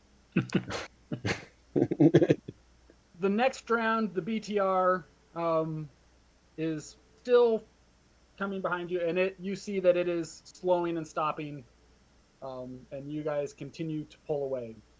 So you guys can escape this encounter at this point if you just keep going. Well, it's up to you guys, but I still think we should blow it up. Let's roleplay it. They're stopping. Keep going. We made it. Go, go, go, go, go, go. I'm still wrestling, I think, with the RPG or the A4. I'm still kind of throwing this around inside, so I'm not sure I have an opinion. Alexandra finally crawls up from the footwell, and she's looking out the back window, which is probably shot to hell. I would imagine there's no glass left. And she's just like, we cannot stop. They will radio ahead. There will be more coming. You know, she's right. And my philosophy is do unto others before they do it unto you. I think I would want to stop and use this rocket launcher and like take these guys out so we don't have to deal with them again. All right, well, it sounds like we have a decision for the corporal to make. Because he's technically the one in charge. The LT, you mean? The LT, sorry. The LT. Yeah, Sawyer. Sawyer, what do we do? Stop or go? So first, the LT needs to figure out if he can stop puking all over the inside. So let's do a cool under fire recovery check. Right. Out of 5. Negative. Just kind of whip. Well, he recovers because that's his action to recover, but then he only gets a fast action. So whatever. So he's not weighing in particularly at this point. Okay, fair enough. Yep. Kind of taking some deep breaths and not puking anymore. Well, using my moral code, I would stop. I would follow. Do what you got to do, man. That's what I do. I'm stopping the vehicle so he can shoot the BTR. The BTR is a good half mile behind you at this point. Is that like extreme range for the AT4, or what's the range that the AT4? AT4 oh, it's 100 meters. Okay, well then never mind. We're going to keep going. I thought it was within range.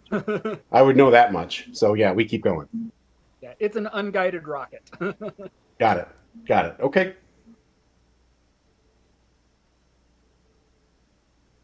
Okay, so you pull around the curve and your guys are back in the woods along a relatively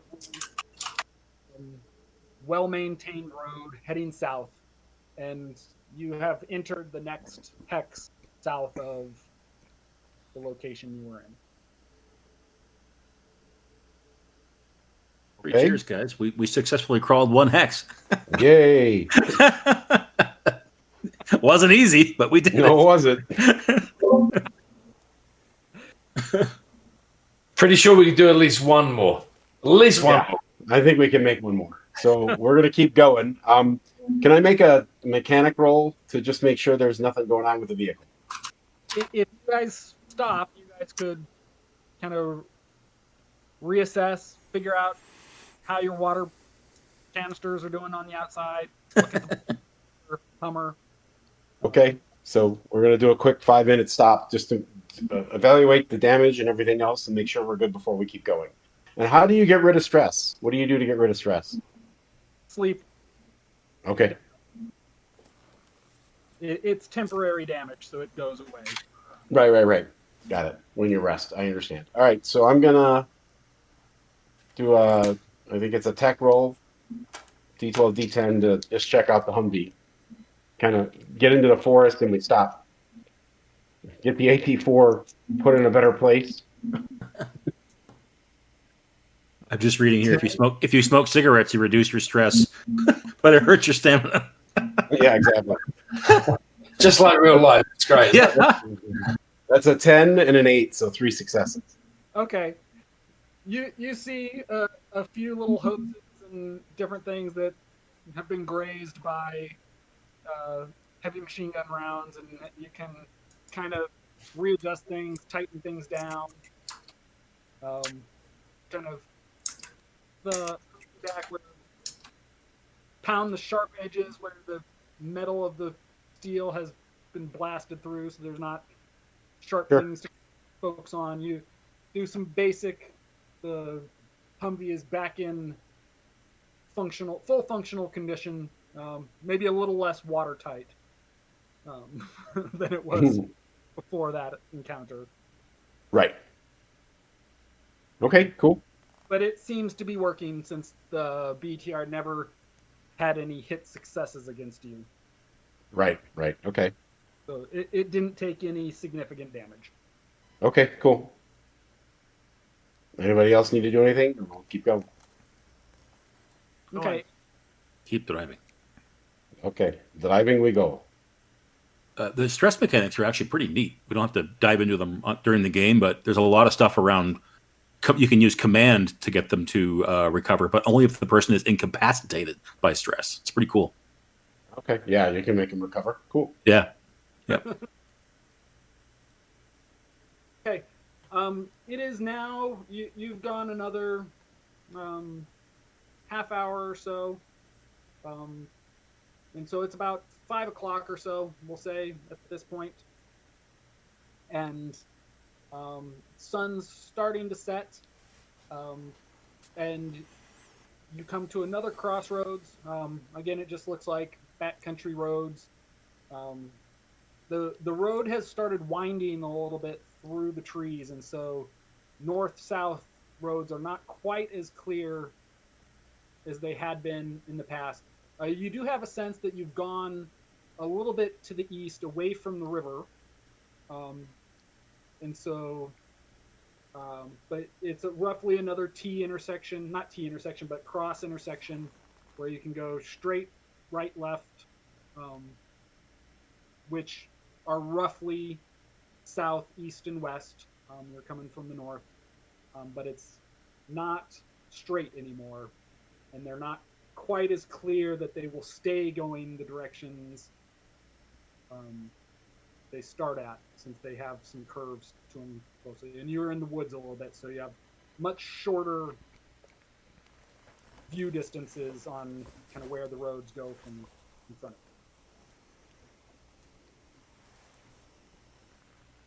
you. Okay. So, which direction would you like to go?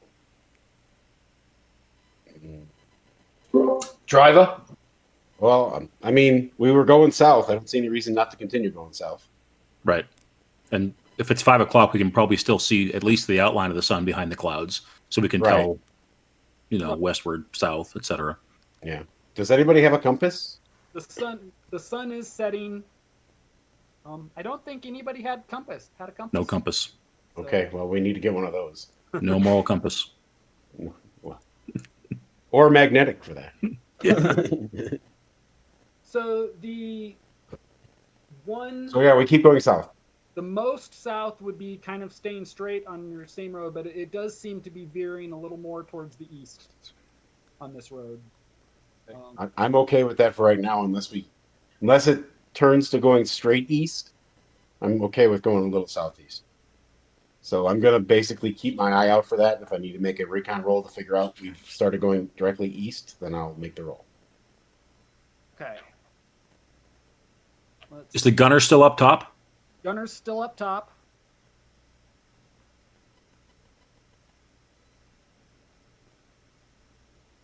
When I can picture, I just want a quick scene here when I can picture we're probably eating rations or something in the truck as we go, right?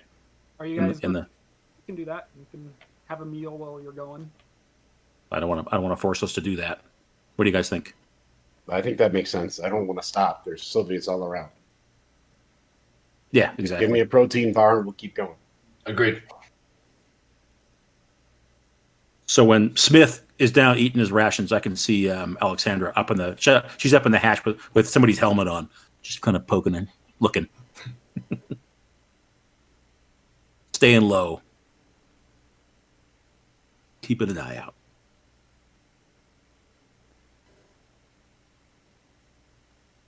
I'm actually going to, since I don't want to do my other semi-planned encounter I had,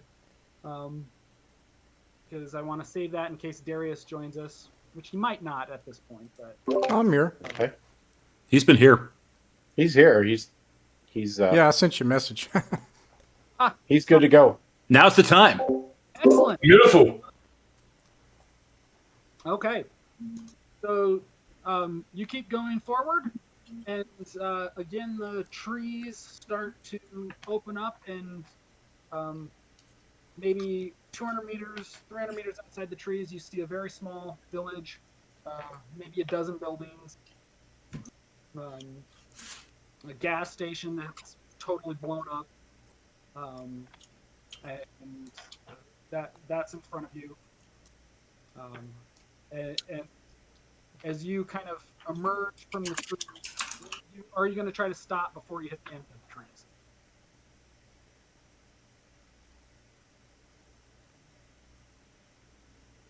You are. Can't hear you there, Wilhelm. Oh, sorry. Muted. We can stop or keep going. It's up to the lieutenant. I mean, I don't really. We seem like we're clear. So if we want to stop at this gas station, if it makes sense, then we can do that. Do you think we need a resupply? Yeah. Is there any sort of supplies that seem to be lingering at this gas station that we can use? Well, we need to search it.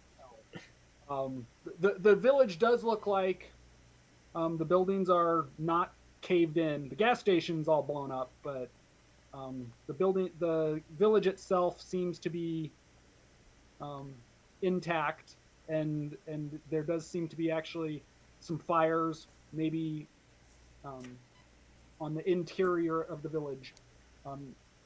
Would you guys like to make a recon roll? Yes. Who's the best at recon, and everybody else should support that guy? I've got BC in recon, so Alexandra's pretty good at recon. Let me do a command roll for you to do recon. Okay. I got 8 What's the and a command roll to 10. do? Ooh, that's 3 successes. So the BC will become an AA. Yeah, 2d12s. Yeah. So what does this look like, guys? We pulling off the road so she can sneak through, get Yeah. close kind of That thing? makes sense. That makes Yeah. sense. Takes the binoculars with her. Yep. Okay, she's probably the lightest of foot. She gets 1 success. Got an 8 on one of those d12s. Okay, as she jumps out, she hears some bird calls that do not make sense as birds She hears some bird calls. from the trees around you that do not make sense as actual birds that would be here. We found the French resistance. This is great. in Poland. It's the Maquis. So is this, Chris, is this before she even gets towards the town? You guys are stopped, and she was just starting to move off to try to take a closer look, and you now know that there are people that know you are here, and they seem to be signaling to each other. Okay. So she's going to stop in her tracks, kind of look at the woods a little bit, and then she'll turn around to look back towards where the rest of the group is waiting at the Humvee, and she's definitely going to kind of to the woods, and then she's going to turn and keep walking like on her path, like she hadn't heard anything, type of thing. Okay, can we make recon rolls, or who's left that's got a good recon? I have CD, so not that great. What am I? What's my recon? Recon. I have no recon, so you're better than me. I have Lieutenant, what do you got? I got a D10. I have no. So it would be the corporal there, I think. Okay. Can Oh, we? good. Can I we got an tweak 8. him? Oh no, we can't. Never mind. Go ahead. Sorry, I got an 8 and a 5, so beautiful roll. He nailed it.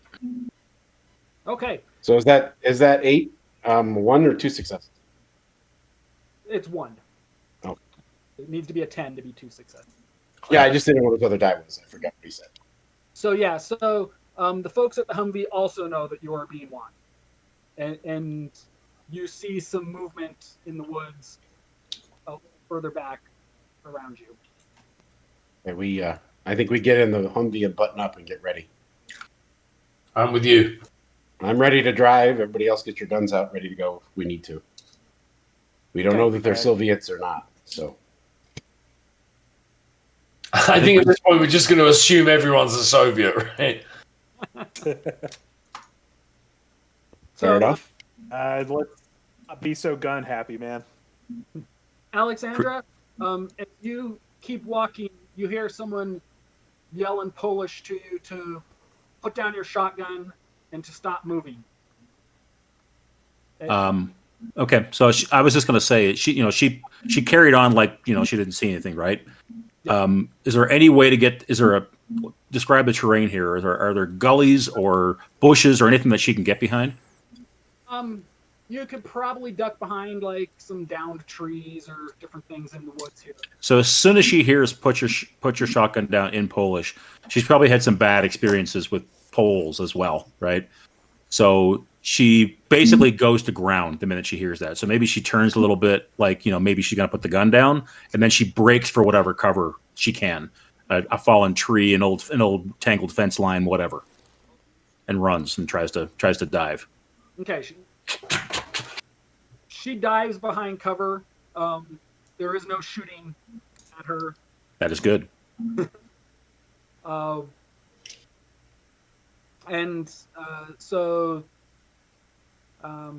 She just stays down. Her heart's pounding. Doesn't know how many of them there are. Doesn't know who they are.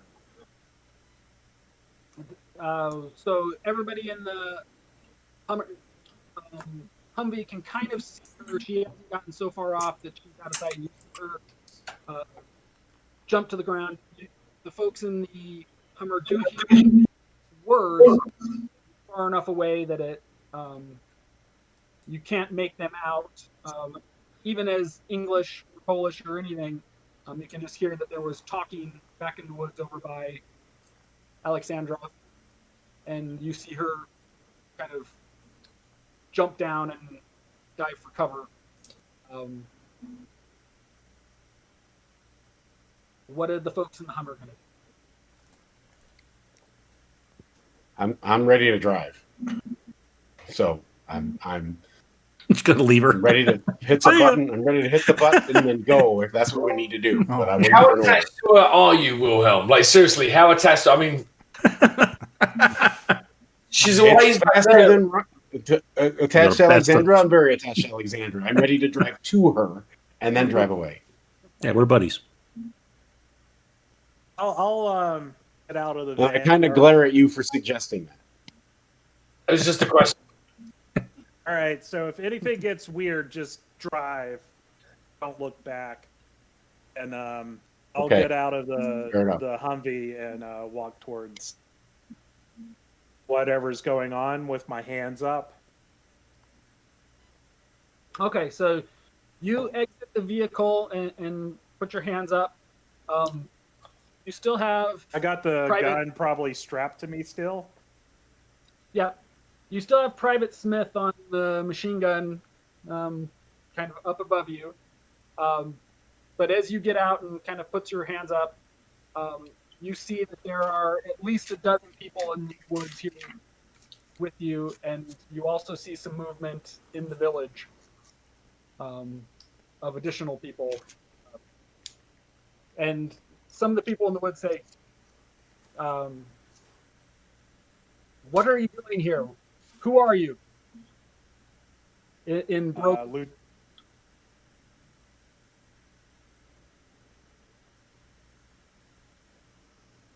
Trying to get back to my camp. What is your camp? With NATO. Where is it that we're trying to head back to? Well, there's nowhere to head back to at this point, from story-wise. We're stuck in Poland. There's nowhere to go back. We can try to get back to Germany if we wanted to. We don't do know. that. Yeah, That would be we don't one know that option. yet. But We don't really have a plan. We're just running away at this point. west. So we're trying to We're live. trying Trying to get west. Follow us. And you kind of see them going there. Alexandra, the person in Polish, says, "There's no place for you to go." So we're seeing her on her back, like looking over her shoulder. She cocks her shotgun. You can't really see her anymore. She's ducked down into the woods, but you can tell she... What does the corporal do? What does the lieutenant do, rather? Sorry. Keep calling him a corporal. My bad. What does the lieutenant do? Get off the machine gun and just wait. If you hear any gunfire, just tell everybody to leave. Flip on the lights and blast the horn, so Alexandra knows that we're not going anywhere. Like I'm revealing our position and stuff like that to give her an idea that I'm trying to communicate to her. Don't do anything stupid. Come back if you can. I don't know if that'll do that, but that's what I'm trying to do. Don't do anything stupid. I'm doing the stupid thing for you. That's right. Exactly. We have that covered. Exactly. Chris, was the last comment to her, you have nowhere to go? Was that in Polish? Yes. Okay. And back in Polish, she says, "Leave us alone. We're just trying to cross the river. We're just trying to get away." Put down your weapon and join the rest of your friends. Who are you? That is not important. It is to me. Lieutenant will unstrap his gun and set it onto the ground very cautiously and start walking towards the forest. You hear talking in the forest, so it's pretty easy to kind of make your direction. And you hear Alexandra talking in Polish with someone. You see there are 2 to 3 people all focused around where Alexandra is, and they all have weapons of various sorts. Right. Lieutenant Sawyer with the United States. Who might you be? Follow us into the village. Okay. They say that in English to you. Follow them. Oh, and if you really say okay, LT, like I got a problem with that. Like, are we really just gonna follow them? We've got no idea who they are. You can't be serious. Again, to the saw gunner, he asked earlier, why are we still following this guy? I'm starting to think he had a point. Well, at this point, there are at least a dozen people surrounding you on all sides. He has a point. Okay. I'm all stressed out, and I look at you and I go, "Where else are we gonna go? At least they're not Soviets." And I'm kind of shaking a little bit, and it looks like I'm trying to command you and not even really doing it, but I'm trying to just convince you need to not make problems at this point. It's a rough enough day as it's been. Oh yeah, I'll cautiously follow the guy. Okay. He directs you to go back to the Humvee, and then you see a couple of them come out. And what is Alexandra doing? She's the one that's making them nervous right now. Unfortunately, her moral code is to never trust authority. So she is not coming out of her hiding place. If they, she's not about to shoot at them, but if they want to get her, they want to scare her out of there, they're going to have to come do it. She's basically hunkered down, hoping they can't see her.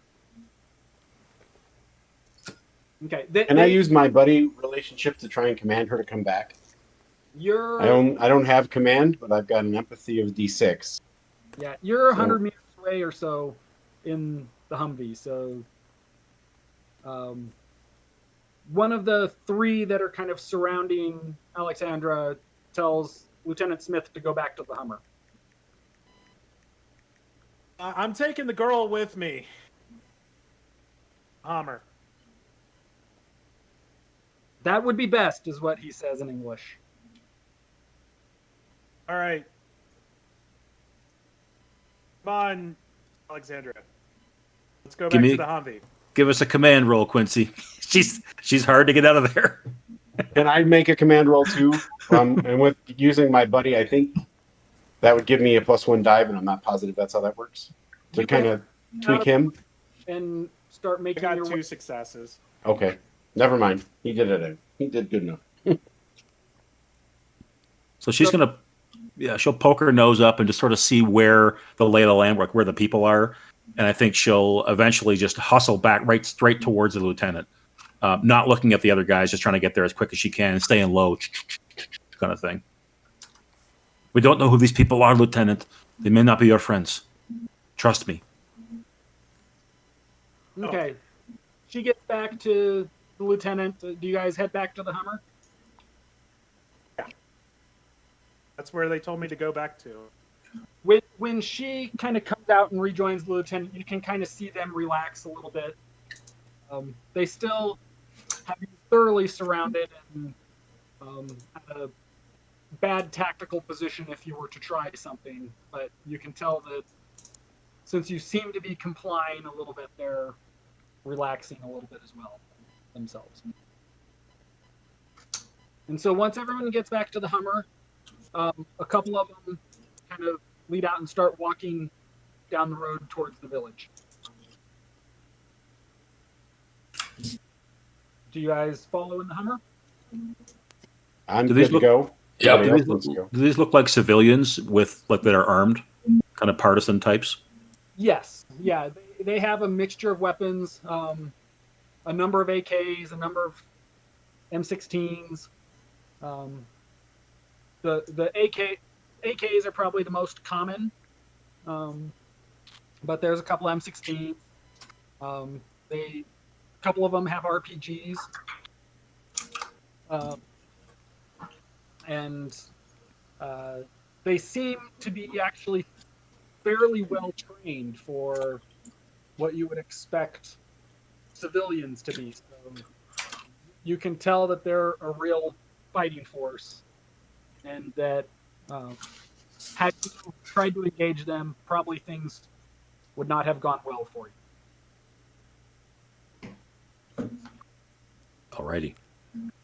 So you follow them into the village. The village has, as I said, about a dozen buildings, and they kind of point you where to park the Humvee and then ask you to go into one of the side buildings that's there.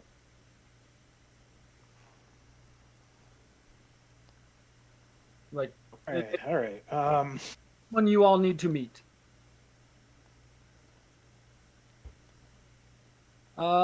Marius, are you here?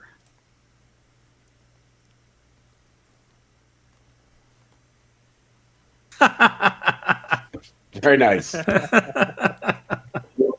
I will be right back.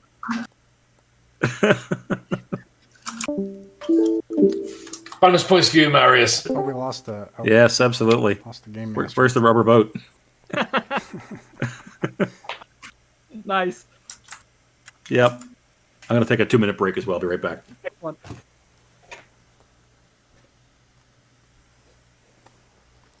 Do you guys know each other? You don't know? Yeah. Yeah. Okay. I've gamed with John and Tony quite a bit.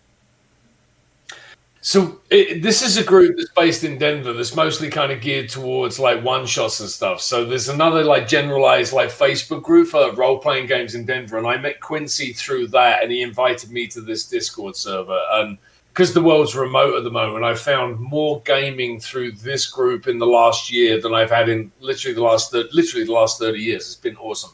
Yeah. Yeah, I've done. And we're mostly in Colorado, like almost everyone here on the call, including like the guy that Wilhelm, the driver. We don't know him, but he's also based here in Denver, coincidentally. Wow. Yeah. Yeah, I've played more D&D in the past year than I have ever, like 100 times more. Yeah. Upside of the pandemic, right? Yeah. Yeah. No, inside or outside. Yeah, it's. Man.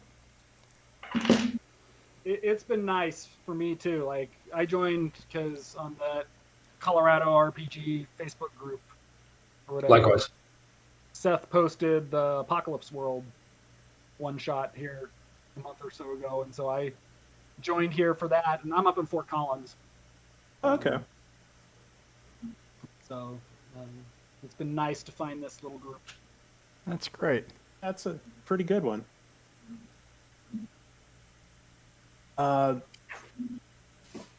Arius, was it? Yeah. What part of the world are you in? Currently I'm in Chicago, but I'm from Kentucky. Oh, okay. Yeah, I work in Chicago, and Nice. Yeah.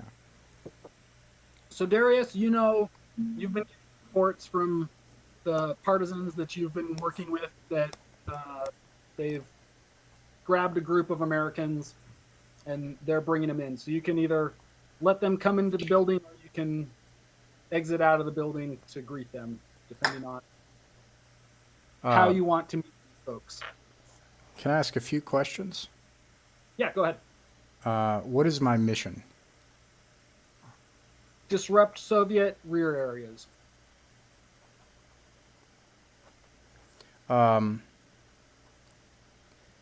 Do I already know that the 5th Mechanized, is that a brigade or a battalion? What sized unit was that? Do I already know that they were destroyed?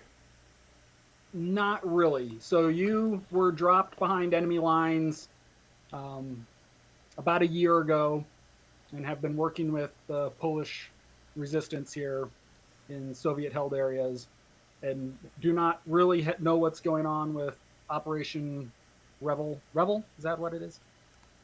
Whatever it is. Operation Restart. Restart. And it was 5th Mechanized Division. It was a division It's that a division. basically collapsed. Holy So crap. you were not aware that there was a big NATO offensive going on. You definitely do know that there has been a lot of fighting in the area and that NATO forces were moving here. And you have also seen lots and lots and lots more Soviet military moving into the region as well over the last month. Okay. You don't know much more than that. I apologize in advance that I'm not familiar with the rules, but I'll go from there. I think I like to go up to one of in the command post that we've set up. I go up to one of the Polish partisans, and I'm like, I'm just making these up too. So if I'm off, if you already have the NPC set up, let me know. I'm like, Lubislav, Koshi Desheshte, which is like, what's going on? He says, there's a group of Americans that were coming down the road, and they stopped at the edge of town. So we have stopped them, and we are bringing them in.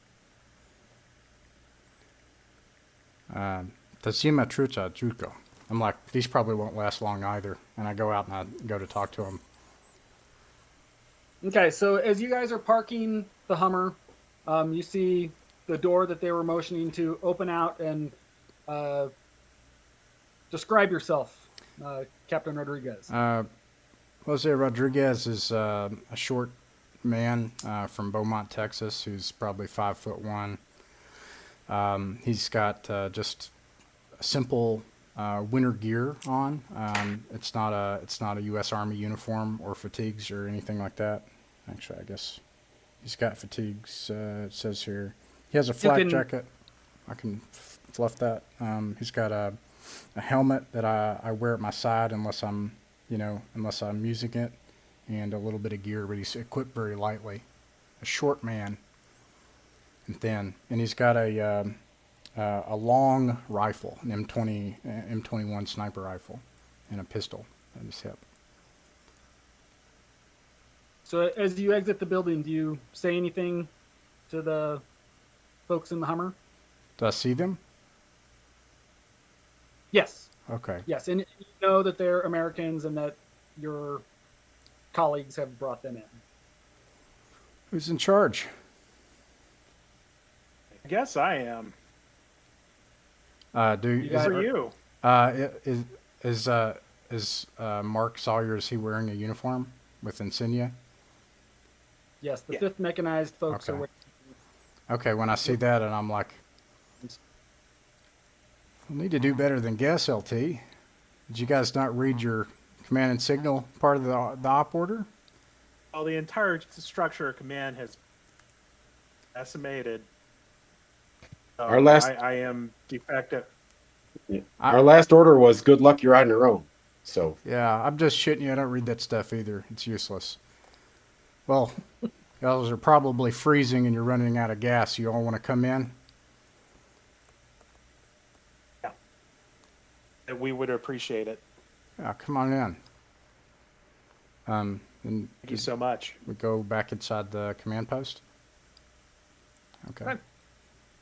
Command post is probably a generous description of what it is. It looks like it was perhaps like the dining room of an old restaurant, like a little small travel side restaurant in this small little town that was there. Kind of not much there. There's doesn't appear to be electricity anymore, except for a generator that you can hear running in the back for a few small things, but they don't have lights or anything on. They do have a wood burning stove going in the building, and you can see that kind of a hole was chopped in the wall to kind of put the stovepipe out for the wood burning stove. So pretty tackle and thing. The front of the building, of course, since it was a restaurant, had a lot of glass. That's not there anymore. It's mostly boarded up, and so there was plywood where the windows used to be on the front of the building, and inside there are a decent number of Polish folks, and there's some cots set up and some storage bags for grain kind of towards the back, but it kind of just looks like it's not an obvious military encampment, but So you American? And Captain Rodriguez appears to be American, or at least speaks with a very good American accent. What is this? NSA? CIA? Delta. What's your all's name? I feel like this is Colonel Cuss. I feel like he's gone native, and I'm it's like 40. Mark Salwer. I talk right now. Mark. Nice to meet Oh, you, yeah. Mark. And your name? And I turn toward the others. I'm Jim Smith. Wilhelm. Danny Price. Danny Wilhelm. And what's your name, miss? Alexandra is kind of standing behind Wilhelm, eyeing the whole situation. She's not liking this. She just says, Alex. I kind of look at Alex and I nod to her, kind of to reassure her more than anything else. My name's Rodriguez. Wilhelm's on board with this so far, so she knows she's got at least one ally who's looking over. Okay. She just sticks next to him. My name's Rodriguez. What are some grunts doing here, and what are you doing with the girl? You're a long ways away from the line, from the LOA for NATO. We are. We tucked it out once battle went south, and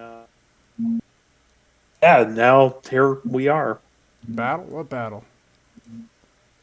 The Americans are in retreat. They're broken, Alex says from the back.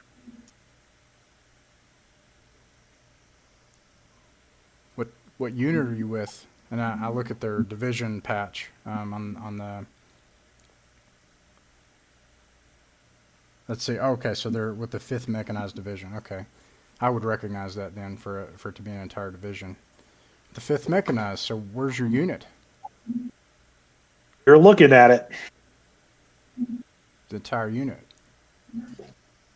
That's Yeah, what's left? 5,000, 10,000 people. Okay. And you do know that over the course of the war, divisions are generally not full strength, and so Things are not going You well. Yeah. you know this, but the 5th Mechanized folks would know that you had about 2,500 people when you attacked Khalees. Oh, wow. No wonder it didn't go well. Well, look, everybody. Olsztynsk County is the entire AO has an entire core Soviet movement coming through 3 armored divisions right now. So I hate to tell you this, but you're not going to make it back to NATO lines, not anytime soon. Do you have any suggestions? Yeah, take those patches off your shoulders and the names, burn it. All right.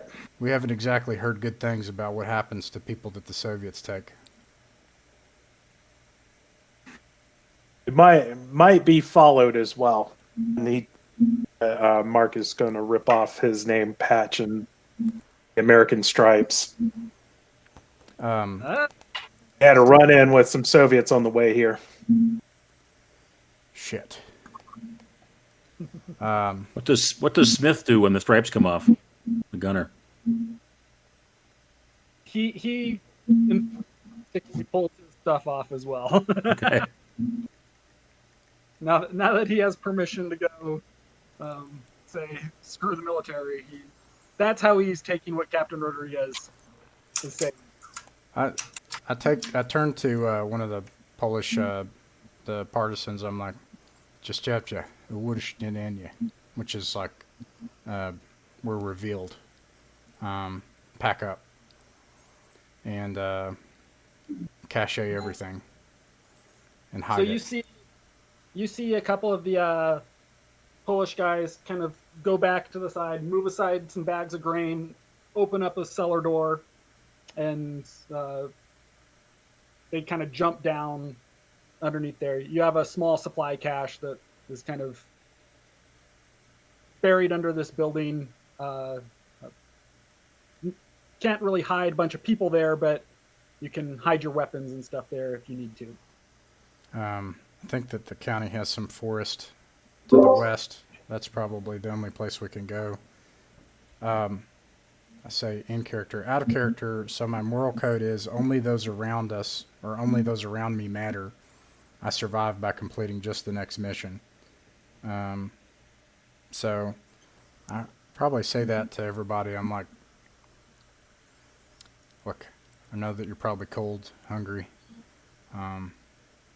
Maybe some of you are a little rattled, but we have to make it to the woods. We have to try to hunker down, get in concealment, hope this core movement passes us by tomorrow.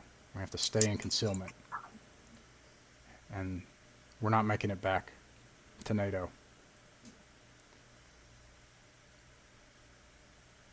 Like ever, or are we just behind enemy lines forever?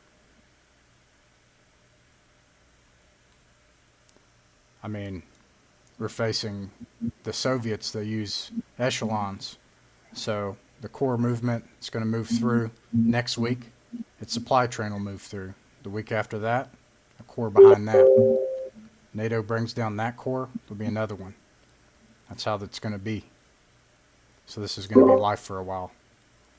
So I start having like a mini freak out. My big dream was trying to get back home to the US to my sweetheart. So I like it's not a public Lieutenant, our Sawyer is just going to throw his patches into the, like, if there's a barrel fire going, throw it into the fire.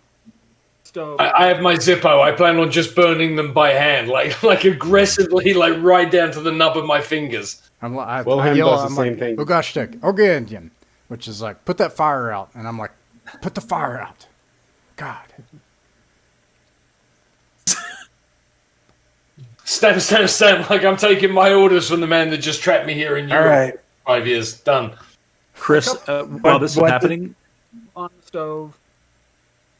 What's that? Alexandra is going to slip out. While this is happening, Alexandra's going to slip out the back, and she's going to get into some position where she can watch the road that we came down to make sure there's no lights or anything coming in that direction. She's nervous about that pursuit. Wilhelm joins her in doing that, and as he does, he's looking around for stuff we can scavenge that they don't seem to be using. Anything we can do to... This is going to be life for a while. We're going to need stuff to keep the Humvee running. We're going to need stuff to keep the guns running. So that's what I'm looking for. As you guys start to head room, a couple of bolts would be best to for now. We're having Barely mic hear issues you. again, or at least Yeah, you're real quiet. Yeah. Maybe go into Discord and Yeah. up the input on your mic. See here. We can do the same thing for him, but I think it's a mic issue. Yeah, no, I've upped the volume on my side, but I can't. Is Yeah. that better? Not really. Okay, let's see here. It does sound like it's using your headset instead of whatever your external mic is. Let's see if I can. I think when your camera rebooted, Discord picked up the other, either Discord or Windows picked up your other Switch the mic. switch the mic on you. Yeah, more than likely it was Windows, but it could be Discord because Yeah. Discord doesn't use Windows. It's kind of a pain. Doesn't use the default sometimes. At least mine doesn't. Well, I also forgot to ask, what is the weather and time of year? It is late September, and it is cold because after a couple years of war and pollution and nuclear winter, Nuclear winter. a more typical December weather than it is September weather, even though it's late September. Late September. Muddy, cold. cloudy, rainy, crappy. Europe. Okay. That's right. Yes. It's one of the many reasons I left. You said you described it beautifully. And then you moved to Colorado. I don't know. Mountains are pretty, at least. Anyways. 300 days of sunshine a year. I'll take that over 7 months of grey in Europe. You're muted now, Chris.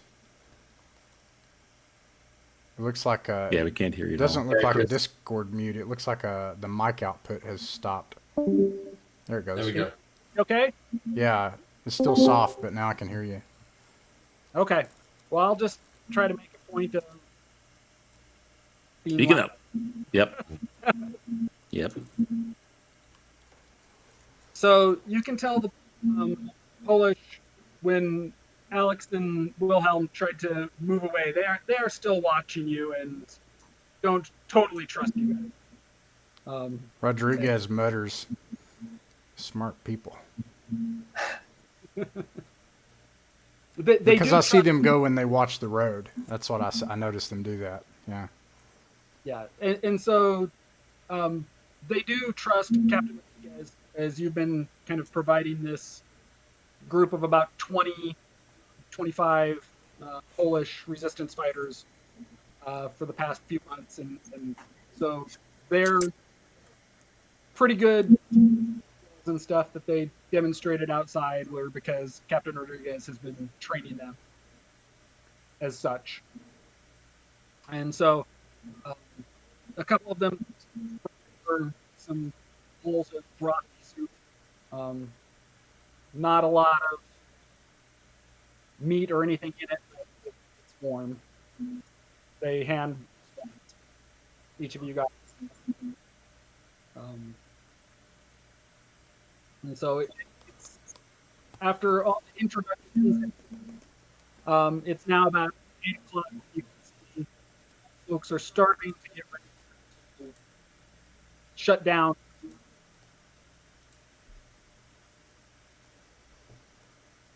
You said folks are starting to shut down? For Yeah, the- get ready for bed. Shutting down for the evening.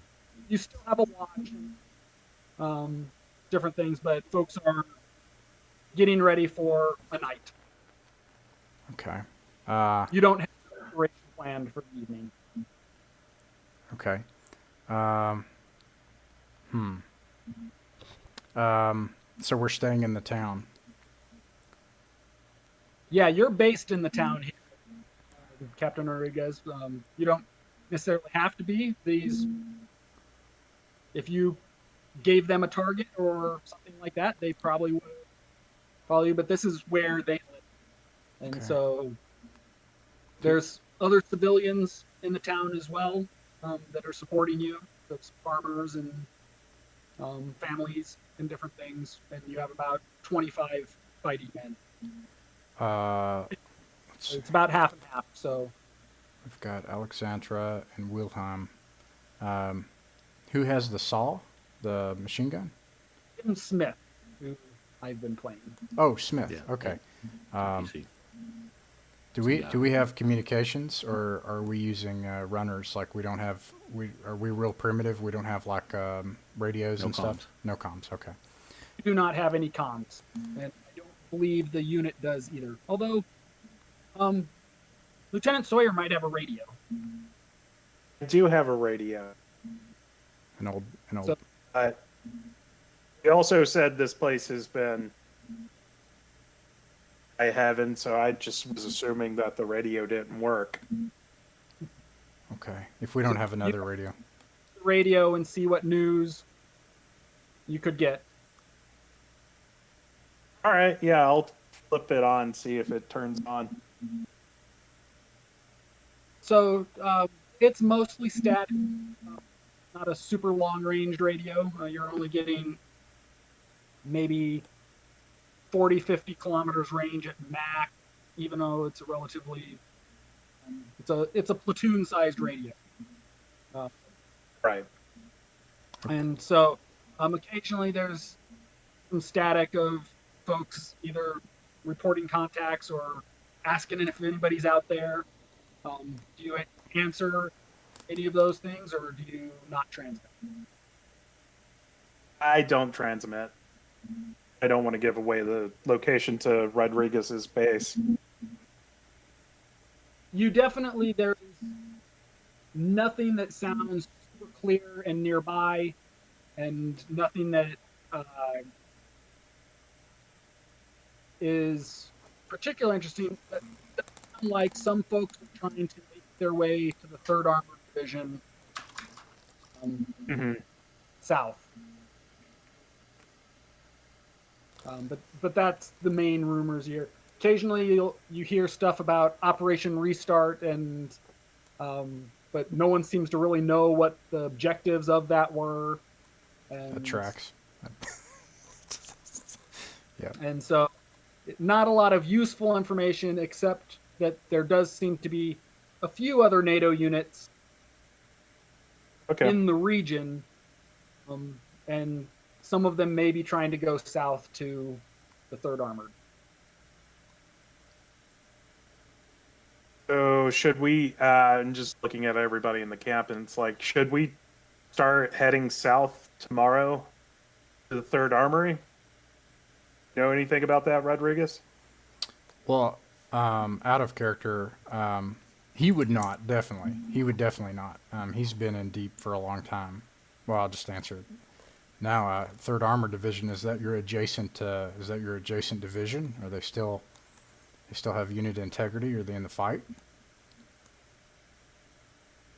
We have no idea. That's no idea. Well, look, if those are your orders, we can try to help get you to the south, but I don't know how far away they are. I don't know what's going on. If you need to link up with an adjacent unit, we can try to send a group. I can go with you. But that's not our mission here. I think we need to make a plan. We need to decide what we want to do. I mean, just going to the 3rd, I don't imagine the 3rd's any better than 5th. If the Sylvians were as ready for the 5th as they were ready for the 5th, they were just as ready for the 3rd and for the units to the north of them. So I don't know that any of that is worth our time. Well, He says, my thought is he says, we either got to choose. We're going to go south and try and get out of Poland that way, go west and try to get out of Poland that way, or go east and see what trouble we can get into. Not my first choice, but that's my thoughts. I don't see linking up. We can go south to try to link up with the 3rd, but only if we have a long-term plan of we're going to get to the 3rd and they're going to make us go fight some more. I don't think I'm for that. We were told that you're on our own. I say we go west. We go back to Germany. Yeah, I'm not even. Go ahead. Sorry, Quincy. I'm with Wilhelm. Corporal. I want to get out of here. Like, I want to move away from this. I don't want to take the combat to anyone else. So I'm with Wilhelm. Let's head west as far as we can. Let's see if we can find some kind of plane out or boat out or something that's going to get us out of Europe. Danny, Let's head to the coast. Let's head west. Danny, listen. If you head west, Well, you're going to be looking at about a 600 or 700 mile evasion across broken bridges and roads that have been blown up by airstrikes. And I hope you like BTRs. Oh man, I'm even more depressed now. Look, Right, I'm going to go quiet and listen to the others. look, Danny. You're a soldier. You could do this. You head south, link up with your unit, or you could stay here with us and fight. We're going to disrupt their movement. As the core movement heads west, we're going to set up linear ambushes, hit and run, and we're going to wait for their supply trains. We're going to slow down the core movement as the Soviet military moves west across Europe. That's our plan. For what purpose? What are you supporting? What action are you supporting? What is that going to do? The Soviets are as badly mauled as the NATO forces.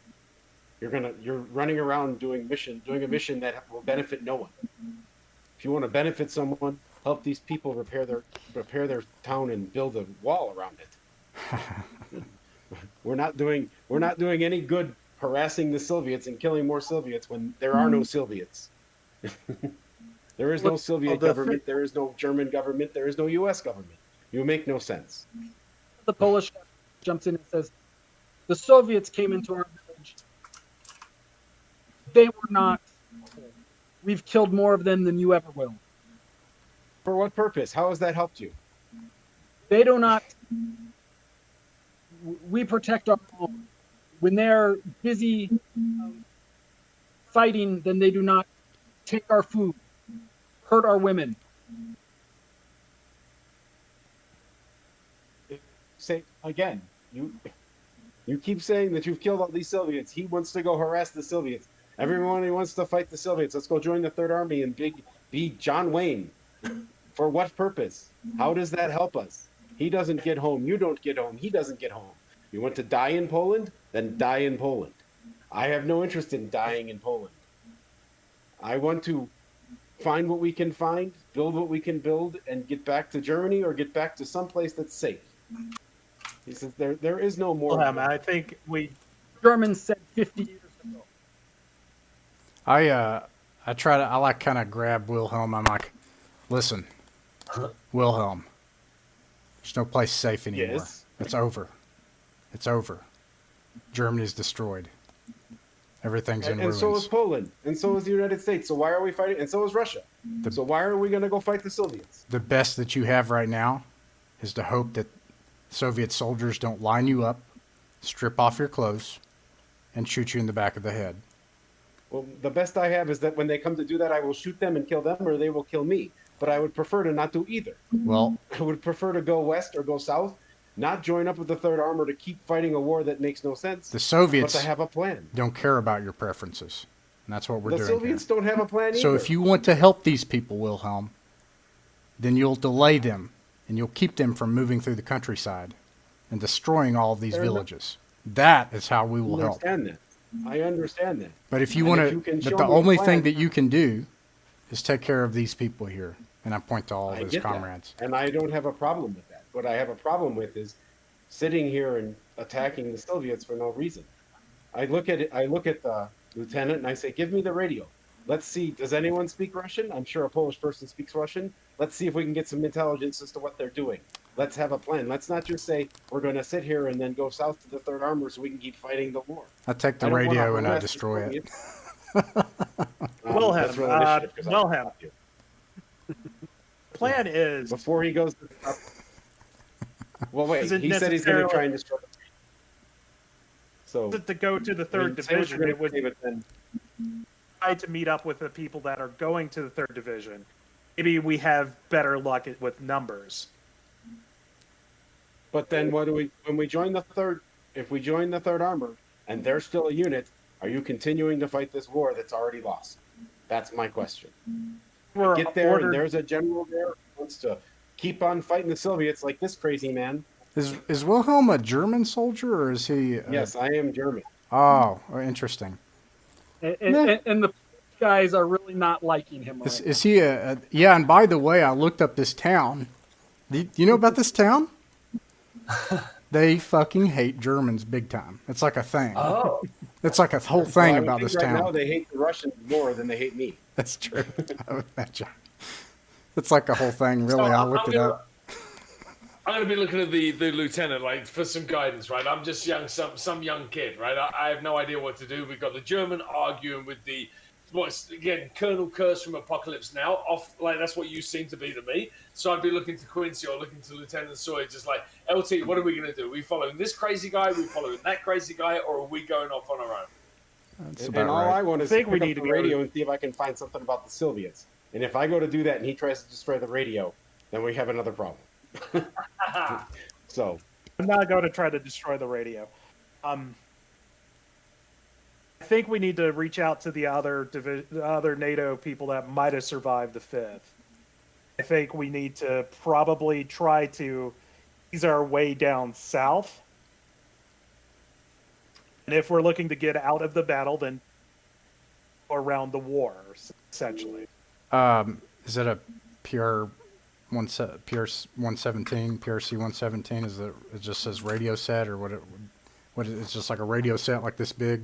Is it yeah, saying inventory? it's a platoon one. It's one of those Okay. ones you put up to your ear. It's not. Okay. It's not a big one, but I'm a mechanic, so I might be able to do something with it to try and make it get a better range, or pick up Soviet bands. I want to try to take it, and take the battery off of it.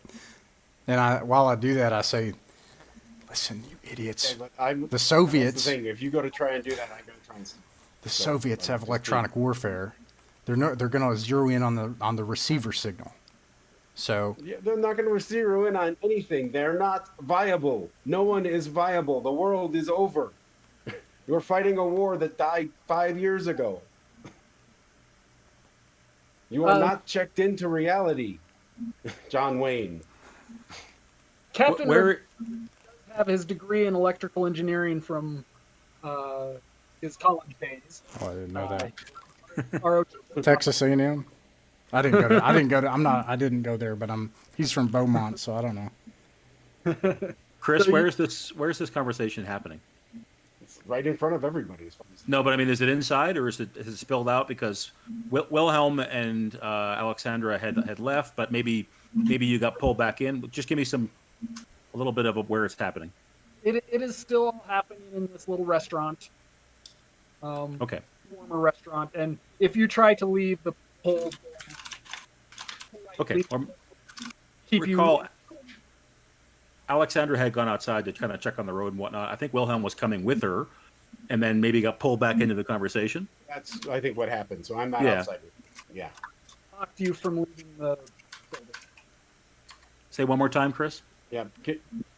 Would not have. Pull your mic up like this. Pull your mic up like this to you. No, that, like right there. The square. That's not a microphone. That's just a headphone. Oh, okay. Hard to know then. All right, so I'm not saying that she left town, and because I know the resistance fighters will prevent her from doing that. However, let's just cut to she's on top of the Hummer, sitting there, I think, kind of cross-legged, looking at the horizon. She can hear the arguing from inside the building, right? So in the middle of that argument, I think the door opens. She's been listening outside, and she's like, "Wilhelm, let's go south. Meet up with the rest of American forces. If they want to keep fighting, we leave. We go west. Strength in numbers. Let's go south." And then she goes back outside. Fine. And I want the radio. Because I don't trust this guy. I don't trust what's going to happen. I am deathly afraid of getting pulled into defending some crazy idea that died with the 5th Mechanized. And that's not going to happen. Rodriguez, what were you? Were you regular army, or were you like? Were we in the same like? The No, same... he's a Green Beret. He's just wrapped behind the lines stuff. Sorry, that's right. Sorry, yep. Got an apocalypse now thing going on here. Yeah. And there's no surfing in Poland. So it's getting late. Are you going to sleep for the night, or Lieutenant is. Are we gonna need a guard like or a watch? Well, I'm sure they have one, but I would like to. I'm gonna help. I'm gonna set one up with anybody who wants to go in Alexandria. Yeah, I'll take a shift. I'm not happy, but I still don't feel comfortable. So I'm with you, Willem. I'll take a second shift. Yeah. Okay. Cool. so Rodriguez's unit definitely does have a watch and different things for the night. You guys can set up your own little thing if you so desire. But the night passes relatively uneventfully. Nothing really happens. Occasionally, the pole kind of change their shift watches, and one comes in the morning and says, kind of comes over and talks to Captain Rodriguez and says that. So the rest of you don't hear this, but Captain Rodriguez is informed that there seems to be some Soviet troops moving on the main road to the south, but there might be opportunities that they could hit some of the supply convoys that are moving along those roads.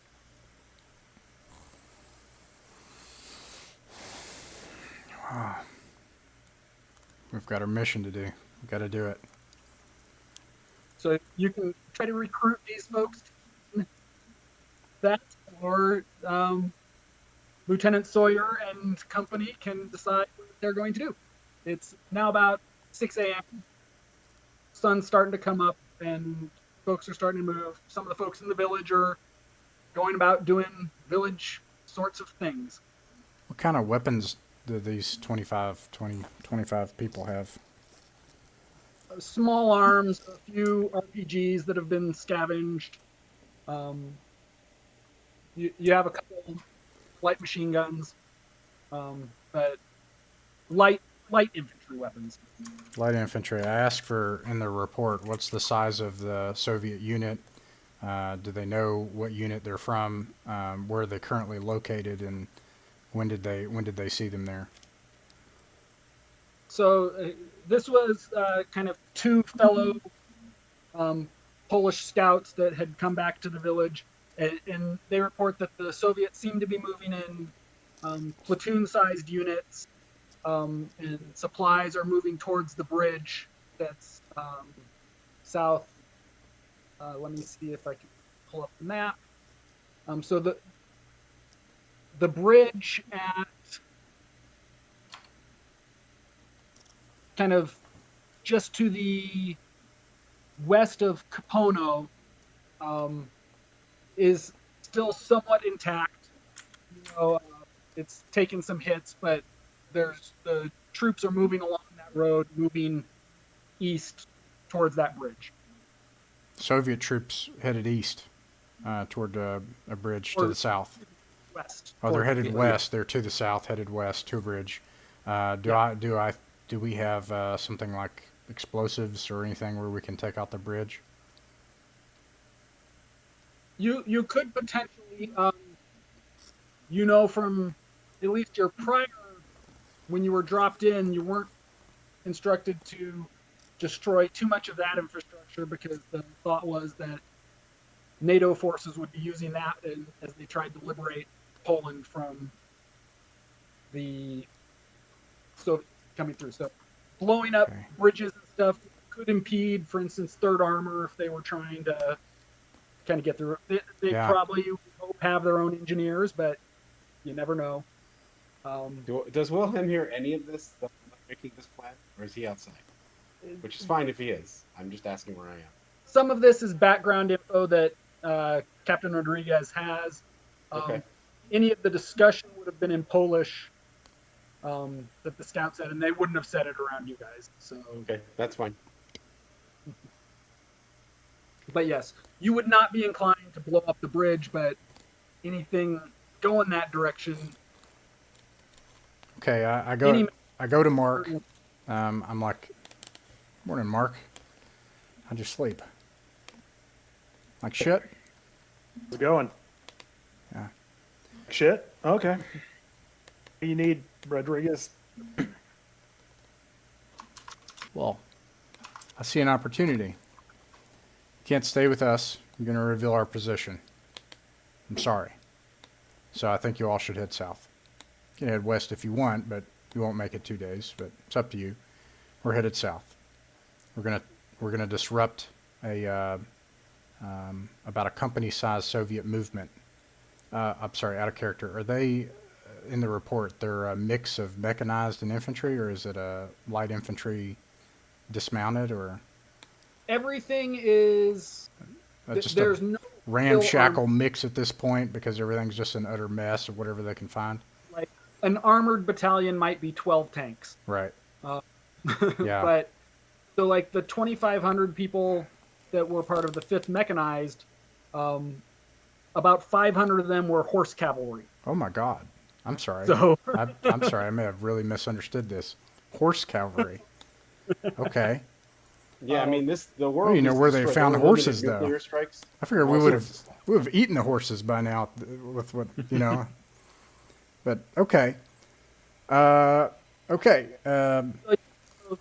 it's probably the main things that are running. There are tanks because tanks are very useful for military operations, but they take a lot of fuel, and so people distill ethanol, distill alcohol to run their tanks and their vehicles. So there's a lot of that. Your particular group has a pickup, but that's the only vehicle you have for your entire group, and that really belongs to the village. And they keep that hidden away so that people don't steal it if they knew they had it. So Okay. Mark, we're headed south. We're going to set up an ambush. Once the ambush is cleared, you could start making your way south out of the AO with your people. Right. I'll talk to the others. Either way, you can't stay here. Fair. You don't have to go home. I'll try to get them to try my best to Alexander get said, the "Let's go others south." to We go south. We got to shoot our way through. We shoot our way through.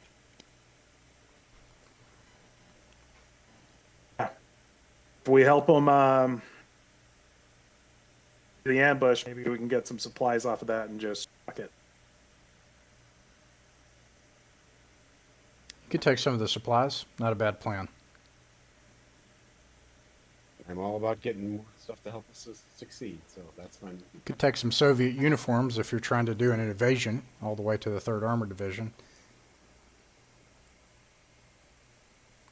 Chris, should we tick food or water or anything like that?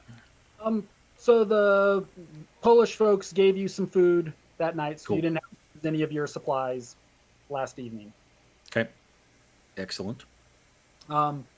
So the Captain Rodriguez and the partisan unit start kind of gathering their gear, and they're going to head south to the main road there, to where some of the forward scouts have identified a good spot to do an ambush along the highway there. That's the same road we've been going for all along, isn't it? Yes. Yeah. Okay. So it sounds like your group is going to join them. Captain Rodriguez, your group is not motorized. You, like I said, you have the one truck that you don't really use that much. This group has a Hummer, which potentially could be helpful or hurtful to your plan. So you can talk to them about how you want to deal with that. Oh boy. They have to have it, or they're going to have to dump it. And I mean, I don't see how they're going to do that. I think that, oh God, what a mess. They're going to have to. They're going to have to cache it. What type of weapon system does the Hummer the Hummer have on it? Does it have like a? The saw gunner has been putting his saw on the pintle mount. Crap. Okay. But it's just the light machine gun. The only thing they're going to be able to do with that Hummer is try to conceal it and get ahead of where the Soviet Union's unit is moving. And then we're going to have to set up a rendezvous, which we've already seen how well that goes. So I guess that's what we're going to have to do if they're going to take the Hummer, or you all can leave the Hummer. But riding it To up... you, Wilhelm. Well, so we're gonna walk. Is that the plan? I guess I'm not understanding. Are we taking the truck? We're swapping the Hummer for the truck, or are we? If you could, My thought is drive the Hummer up to close to where we're going to be, where the fight's going to happen, park it off to the side, and when we're won and we're victorious, we get back in the Hummer and go. But if we fail, then it really won't matter. That's essentially what I'm saying. I guess I'm saying you need to park it like a click away and conceal it. Yeah, that's fine. That works for me. I'm fine with that. And the Polish folks will use the pickup truck to grab any stuff that you can.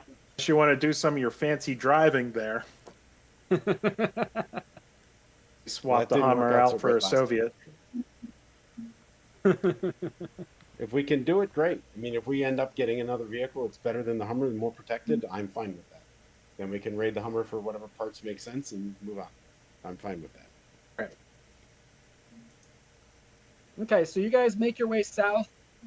Because you have the local folks Right. with you, they take you on little side roads and all kinds of little stuff that Already, whenever you are. Captain Rodriguez and stuff know. And so you're still a good 20 kilometers north of the road, so it takes you most of the day because the predominant group is on foot. Talking. What'd you say? Let's see him. Oh, I can see you guys and hear you. Can you see and hear me? I can see and hear Or do him. you guys see me? Yeah, I can see you Yeah, as we well. can see everybody. I see everybody. And Yeah, I've got everybody. Yeah. Quincy might be having a connectivity Oh, issue. there Yeah, it he went. did. There he Yeah. goes. There And we now go. he's back. So yeah, so it takes the full day because you have local support. You make it there towards the evening, and so the plan is overnight you're gonna ambush to get folks moving the next day without a lot of high tech and stuff going on. Most folks do hunker down for the evenings, and so that would be a good time to kind of set your positions and be ready for movement and things to start in the morning. So that's the plan.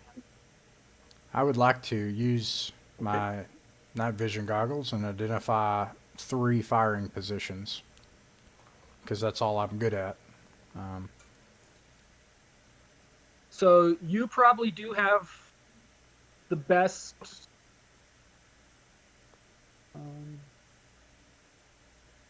Let's do a. What are your recon and survival skills?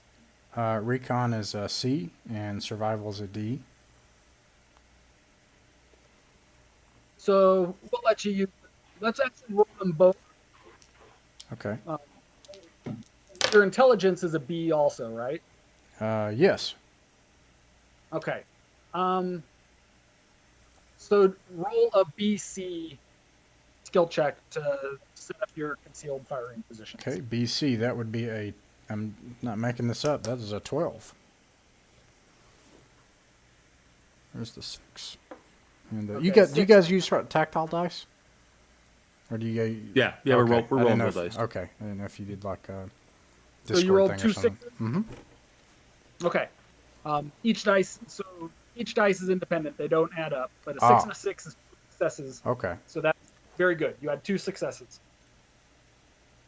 Okay, and so sure enough, as expected, about 8 a.m. the next morning, you see a little convoy of Soviet supplies coming down the road. They have a BMP-1, APC, and some trucks. And grand total, they have about a platoon worth of troops. So about 20 folks. You certainly have numbers on them, but they have armor. The folks do have a few RPGs that are in position to be able to shoot at vehicles. There's a total of, we'll say, 4 vehicles, 3 trucks with supplies, and the BMP. So you can kind of communicate via hand signal and different things that have been set up. So what is your plan of attack? I would tell Mark in advance before we set up our fighting position these are your people. You work together. I think it's best that you maintain command and control and stay a separate unit. Let's set up set up signal, hand signals. Let's just go over those, and then your adjacent unit is going to be a cell of Polish partisans. So you can expect them to be light infantry, and you're going to be on the end. It's going to give you all the best chance that you have. And we can park. We can say that we took the risk of parking your Humvee closer. So it's going to give you the best chance you have of hitting the soft targets and making it through the line of advance, getting your Humvee and getting out of here. That's the best I can do for you, Mark. Appreciate it. Quick question: do we have spike chains I can or try some to sort make of some if we caltrips? don't. I can try to make some if we don't. Yeah, so obviously our RPGs are going to be hitting the BMP and the APC. Wheels just disable, and The Polish folks would not want to set something like that out that could be identified, because, for instance, if a T-72 had been driving down the road, you probably would not have yeah, I wanted guess we them don't to know know. what to expect. Yeah. So anything that kind of commits you to battle is probably not something the Polish folks would have agreed. Could we use natural materials and make it look like it's just something that was on the road? I'm Would you be thinking okay what with you that? could do if you wanted to is you could, once you complete your assault and you complete the assault for the ambush and you make it to the other side, when you reconsolidate, if you have something like trees or obstacles or caltrops or something, you could set it down so that it keeps the Soviets from following you, and then you can Okay, make that's it. fine. I don't know if Can I y'all have make a roll something. to build something like that so we can do it? So yeah, so anyone that has a survival skill should do a check for the design of it. So whoever you want to design it, do a survival check. Okay, well, I'm A and a D on intelligence survival. Better than me. Alessandra's excellent at that, but I don't think she would lead the design. I think she would support. Okay, Yeah. Ryan, you go ahead and roll and see if you give me a boost. No boost from Alessandra. Well, he tried. Can I give you a command to do it? Because I'm commanding you to do it. I don't think that would help in this case. Okay, Yeah, got it. put more pressure on me. He's bullying Quincy at this point. It's just bullying if you try and command him. Okay. I got a Chris, 7. okay. I got 1 success. Okay, Nice. so you, One other thing, Chris. Since we spent 2 nights sleeping, everybody should have 2 less stress, right? Okay, cool. yeah, Thank you. you actually had a relatively, not even just kind of a regular camp sleep. You had a sleep in a building with a fire and warm food. So I would say everyone is stress free. I would say, because I don't think anybody had more than 3, right? Yeah, I That's had right. 3. I had So 2. he's good. Okay. Okay. So, initiative.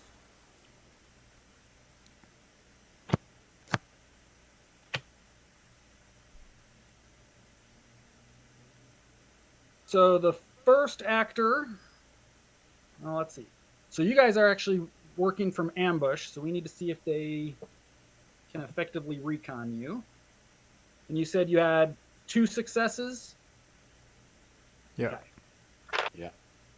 Okay, so they do not see you. So you guys all get to move first.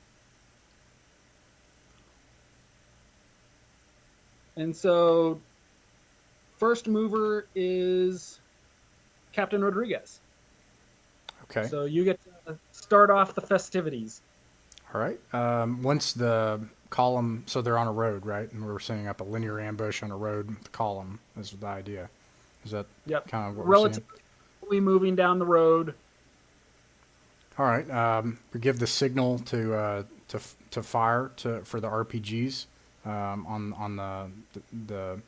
the BMP and the APC, and then I don't know if that's a fast action, but if I can still aim and fire my M21 I'd like to try to hit a soft target if I can see one. So I would, my suggestion is you can defer action to the Polish folks, Oh, okay. and so they would move first, and they actually are the last group Oh. in your initiative. So they would end the round because you can all defer to them, and then so they would move, and then each of you can take your moves after they move, and then the Soviets would take their moves. I think is the way to do that. So the RPG gunners are you're gonna have them. The plan is they all shoot at the armor and shoot at the trucks. Yeah, the RPGs would obviously try to disable the armored vehicles. Vitage de piekle. Welcome to hell. Okay, so the first RPG hits the APC. The second RPG hits the APC. The third RPG also hits the APC. So all three RPGs hit the APC, and I'm guessing that that's going to kill it. Let me pull up stat page here real fast, but well, we're just going to assume it is smoking. The heat rounds kind of popped the tops on it. There's not even really anyone coming out of it at this point. And so anyone that was in the APC is not a functional combatant anymore at best. And so then the rest of the Polish folks, do they open fire with rifles on folks or no? What about the BTR? Did they shoot at the BTR? There's no BTR. Oh, just my the bad. BMP. Oh, I'm sorry, three trucks. BMP. Yeah. Did they shoot at the BMP? That'd be the... Yeah, the dead. Oh, I'm sorry. Okay. You're saying the BMP is the APC, okay. Okay. Only armored vehicle, right? Yes, the only armored vehicle. It is okay. dead. Yeah, then they should open fire on the trucks. Yeah. Okay. So we'll let them fire a group. Ooh. So they get a hit and they take out only one of the approximately 15 guys that are left. Let's see if... And they do not suppress the Russian folks. So the Russian folks are still functioning despite the volume of fire sent their way. So next up is Captain Rodriguez. All right. Through my scope, do I see anybody with a rank or radio? Do a recon roll. Okay. Let's see. 10 and an 8. 5 and a 3. No one that you can identify. Okay. Was that a slow action, or can I still aim and shoot? I think kind of that was all in the lead up to the engagement, and so you can fire and shoot at someone if you like. All right. Being unable to identify someone, I would shoot at the person I'm most easily able to hit. Okay. So that would be the passenger side of the lead truck. And so the guy who's sitting in that passenger seat. And so roll a... It's moving, but you have the jump and everything, so we're just going to call it a straight roll. So your ranged attack roll. Just a ranged attack roll? Yep. So I don't add agility? So you'll roll your agility Oh, my dice bad. and your ranged dice. Okay, I got a 9 for agility and an 11 for range combat. Okay, so you get 3 successes, which is a critical hit, and his head pops like a melon, and he's one shot, one kill. So next up is Alexandra. So the rest of us, where are we? Are we sort of Are we positioned close enough there, Lieutenant, that we're going to be active combatants here? Are we waiting for this action to resolve and then make a break for it? What's the overall plan so I know where Alexandra is? I think you guys are either all in one firing position or are separated into the 3 different firing positions that were established.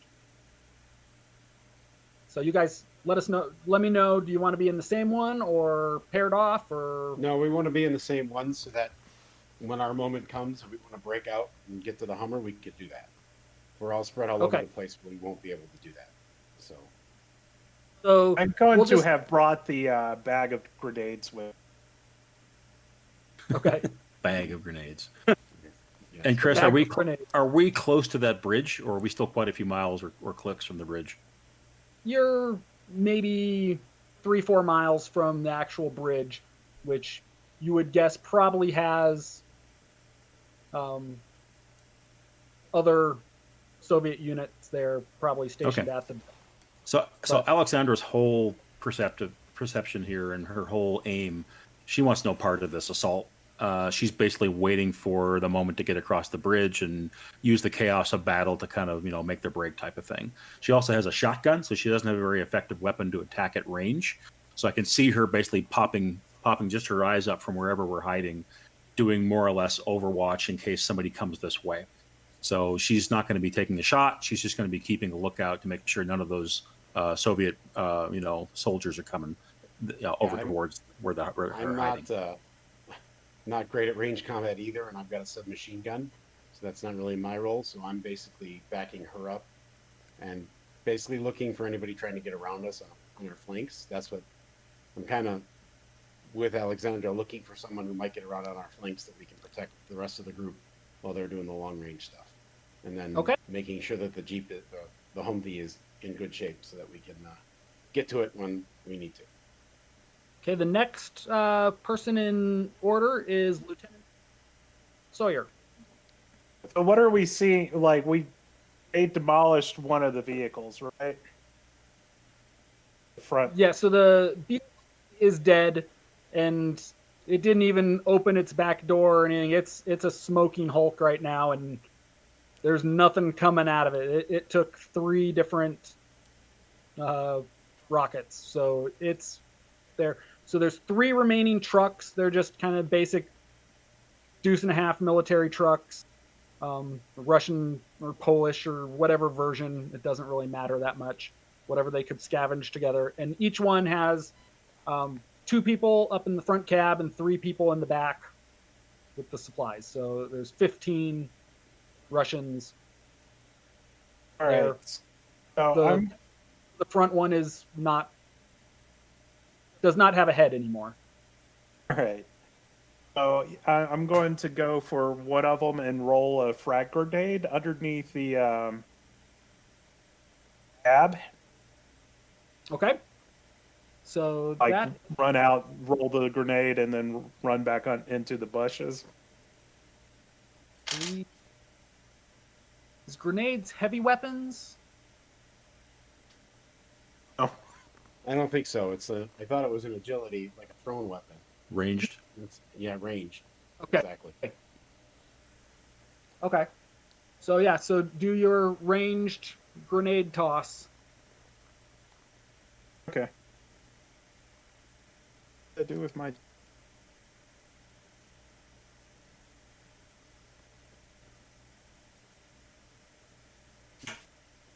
I rolled a 10 and a 7. Ooh, okay. So that goes right underneath the cab of the second vehicle and explodes. And so the vehicle comes to a complete stop because the explosion has destroyed the engine. Mhm. And neither of the people in the front are moving anymore either, since the bottom is not armored on that. The 3 guys in the back seem to mostly be okay. Okay. But the 2 guys driving and the truck itself are done. Just for the future, Chris, hand grenades are on page 68, and they're actually heavy weapons. They have their own little box. Oh, we were wrong. Okay, Yeah. sorry. Yep. All good. Anyways, we'll let that one go, even though I think probably the dice were too big for that. But with Good action. advanced stuff, we'll say that it was he had practiced throwing rocks, so he knew exactly where he was going to throw it. Okay. Next up is Wilhelm. So you said you're just kind of hunkering down. Basically, yeah, we're doing, if you will, we're doing line security, if you will, and we're looking also if, like, any of the vehicles and stuff that he blows up, if there's an opportunity for me to get something out of it, food, water jugs, anything like that, I'm going to take that opportunity. But I'm not going to put anybody or myself in serious danger to do that. In the first 10 seconds here, there is not that Yep, opportunity. that's fine. I'm just looking for an opportunity if one presents itself. That's fine. Okay. Next up is Private Smith. And so he opens up with the stuff on the third truck. And so he's going to fire a whole lot of dice.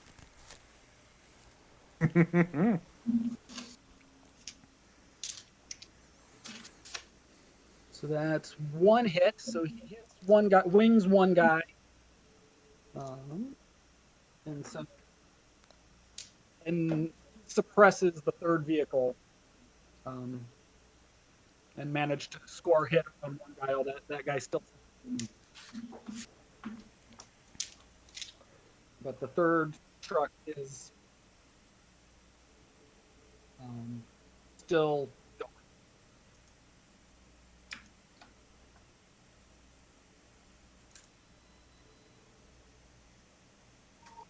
Next up is Corporal Price. Who can I see? You can see all of them. So all three of the positions have kind of good visuals on all three, and you kind of lured them right into the kill zone before the RPGs opened up. Any targets more advantageous than others, or is it just like essentially they're all as good as one another? So the three guys in the second truck where the grenade just went underneath it are trying to kind of jump down from the truck and take cover, and you have a pretty good shot at them. Okay.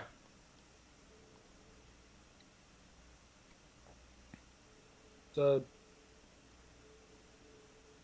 Bless you. Thank you. Excuse me. All right.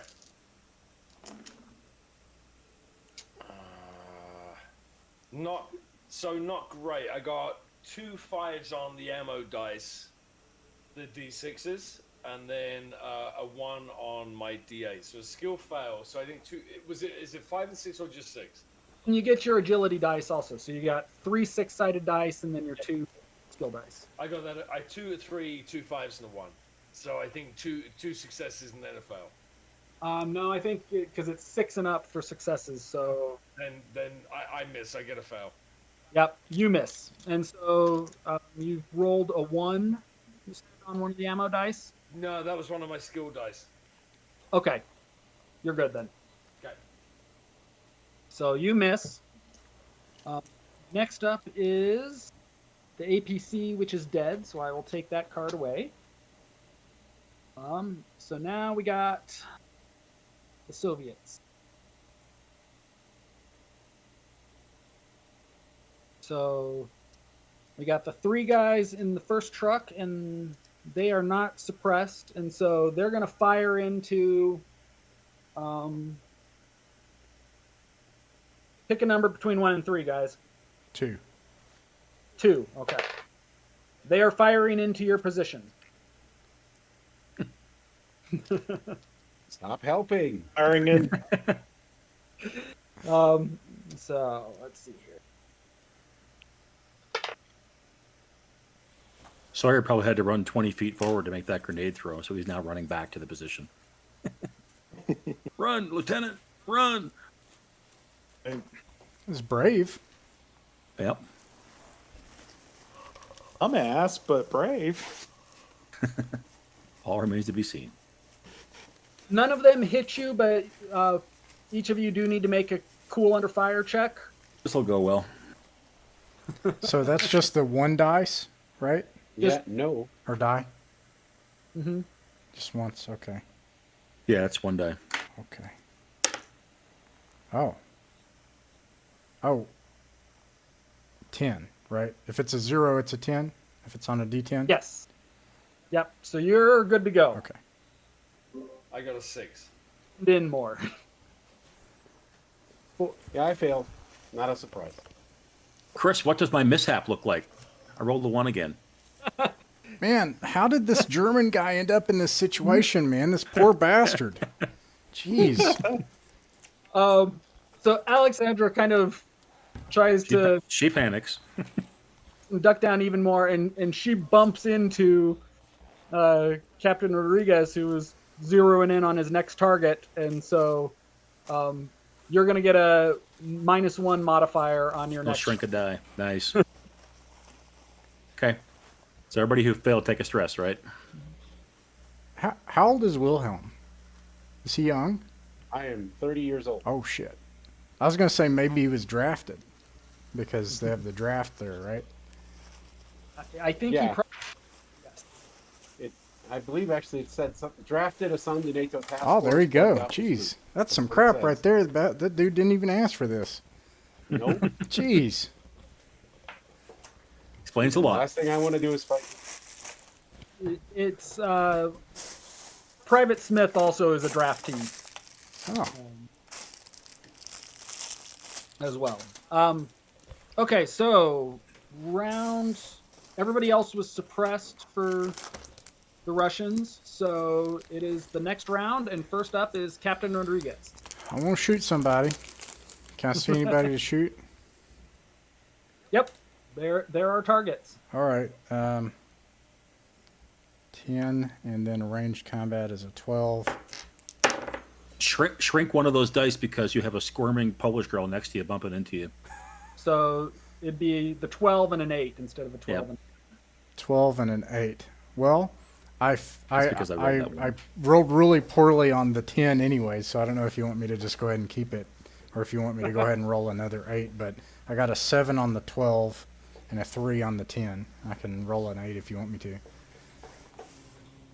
We'll just call it one success since the die that was correct was a success, and just take it from there. And so you shoot and you hit the driver of the third truck, and so the second truck is now thoroughly pinned in. Or no, the second truck is blown to pieces. So the third truck doesn't have a driver. The first truck doesn't have a passenger. And then the APC's in front, and it's not functioning either. Oh man, you guys might be able to get a truck too. I don't know if you want one. We shall see. Hell yeah. I know Willem wants it because he's going to recycle it or fix it or steal it or break it or whatever your motto is. So that truck's got to be a big target for us. Okay. Yes. Next is Alex. She tries to recover from coolness under fire. She does not, so that means that she recovers, but she loses her actions, basically. Next. She's very effective in combat. Lieutenant Sawyer. Lieutenant Sawyer, so I failed my stress test. Do I need to take a? So you need to roll to. And what die or what am I rolling? So it's your coolness under fire. Same die. Okay. Got it. And I critically failed that one. Holy crap. Okay, so you, rather than recovering, we'll just say that you're still. Have to roll again for it. We'll have to do it again next time. Can we make this dramatic and say that I kind of freaked out while taking cover, and I'm holding a grenade and I accidentally pulled the pin and I'm throwing it in the wrong direction? Okay. The pin or the grenade? We're gonna go ahead and keep helping then. We're gonna do We're gonna do that then. We'll test. Okay. You throw it to the 1, 2, 3, 4, to the left, and it goes 40 meters, which is unfortunately close to one of the other positions. So the poles are not going to be very happy with you. We're going to roll to see. It doesn't go into their position, but they fail their coolness under fire check, so that position is not going to be firing. Nice work, Lieutenant. I'm helping. Okay, next up is Wilhelm. All right, I'll roll my coolness under fire. Let's see if I can get a 1 as well. Nope, I got a 2. Okay. So I don't succeed. I just take a stress and I recover.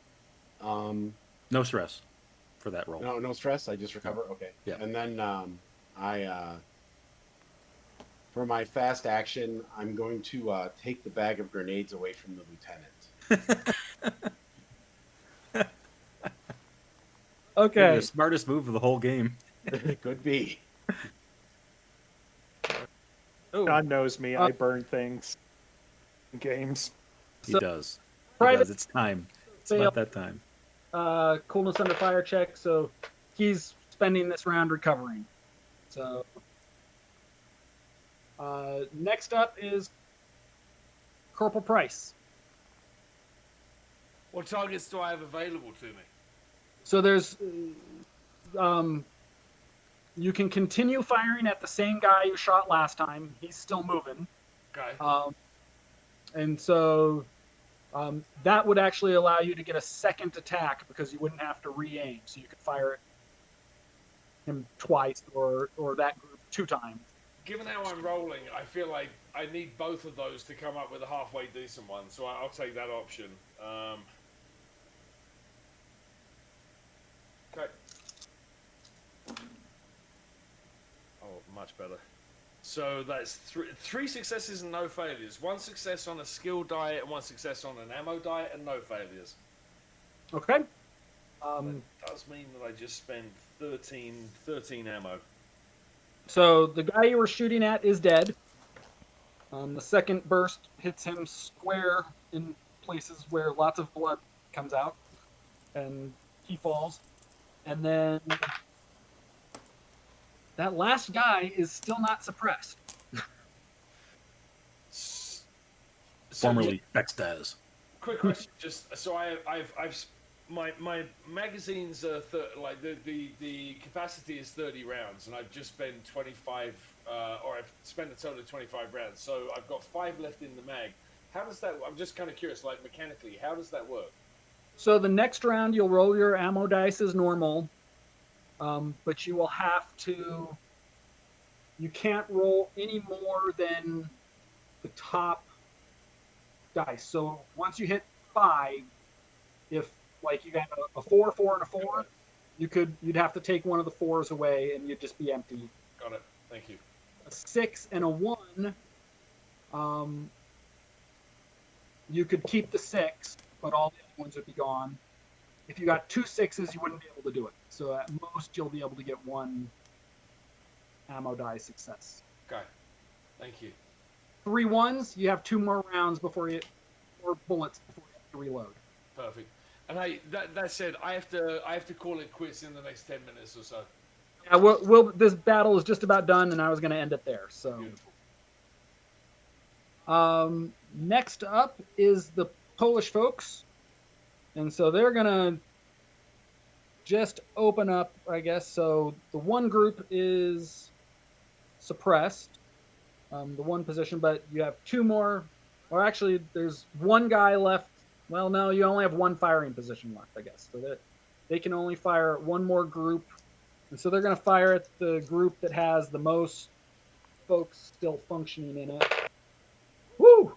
And they roll very well. So that they got multiple successes. Ooh, yeah. They got as a group, they got 4 successes. So I'm just going to say that the 5 guys that were in that first truck are no longer 5 guys. That first truck is dead.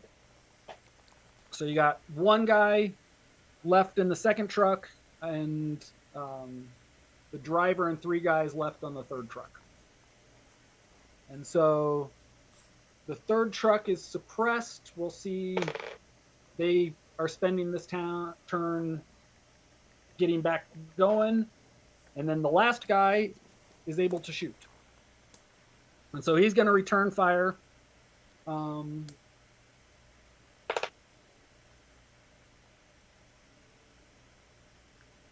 is not you guys. So he shoots at the main group of Polish folks. And ouch.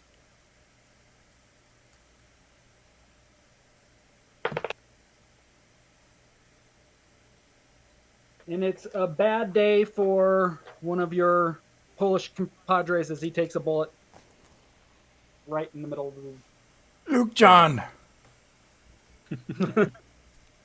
Oh, no. Next round, there's... first up is Captain Rodriguez. Can I yell something? So there's 1 Russian left? There's 4 Russians left. Can I try to influence them to surrender? You could. I yell, Styacha, ili, umirat. Like, surrender or you'll die. Okay. Roll a command check. Or actually do a manipulation check. Oh, no. I'm not skilled in manipulation. Okay. So that means I Single just... die. What's that? Single die. So that's an empathy-based check? Is that right? Yep. Okay. Yep. Oh, God. Oh, God. I got a 1. Did you roll? What is that? Yeah, I got a 1. Yeah. Okay. They not only seem to respond to your call, but you were overeager to call out to them and have exposed yourself, so you no longer have the cover of your firing position and are now the most obvious target. All right. Not just no, but hell no. That's what they say. Yet. Next is Alex. Yep. Prime my surrender from my cold, dead fingers. And you could fire if you would like. You would need to pick a Oh, new me? target and fire a snapshot. I'm sorry. Do who? that. Yes. Oh, okay. Yes. Snapshot, which would be -2. You could aim and you can't aim because you have to pick a new target. Use your aiming on, or did you not? You killed the guy last time, right? Or did we just say you hit him? I think we just hit him. Okay, so you could fire at him again as an aimed shot. Okay. D10 and a D12. Agility and range combat, right? So I got a 6 and a 1. Okay, you hit him again, and he is now not moving anymore. Okay. Not moving is what I'm going for. Okay, next up is Alex. I think she's been at the bottom of this berm or whatever we're behind, but she's squirmed back up to the top when the captain here tried to command them to surrender. That didn't go well. I think there's probably some gunfire exchange. So she's actually going to bring her shotgun up and loose a blast at them. It's the first time she's shooting this thing the whole game. So when you can fast action to aim, what does that do? Grow a die? It does have to aim to use your base, otherwise it's a -2. Oh, okay. So she'll aim at one of the Russians that he was trying to get to surrender, who have now made our position that he doesn't have cover from. She's going to try to suppress them, shoot at them. Okay, yep. So there's 3 guys there, and you can shoot at them. That is 1 success. Okay. What's the range? Because the shotgun does diminishing range or diminishing damage. You're about 30 meters away, pretty close range. Want to call it the middle band of the damage, which would be a 2. So that would be a 3 damage. Okay. You hit one of them, and two of them drop to the ground from the fire. And so there's basically one still standing Russian at this point. She spits at them. Next up is our lieutenant. I still have to recover.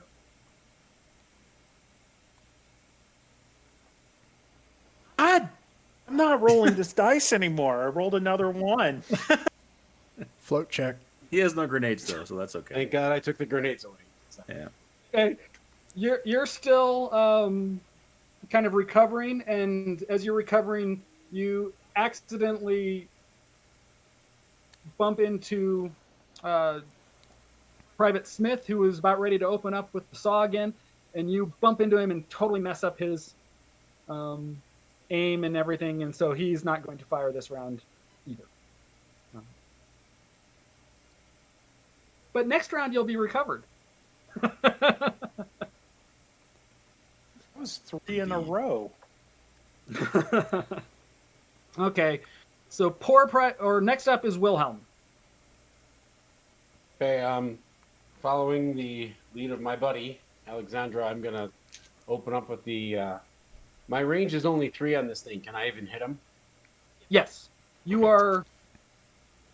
You guys would have set yourself up in a place where you could effectively... Okay.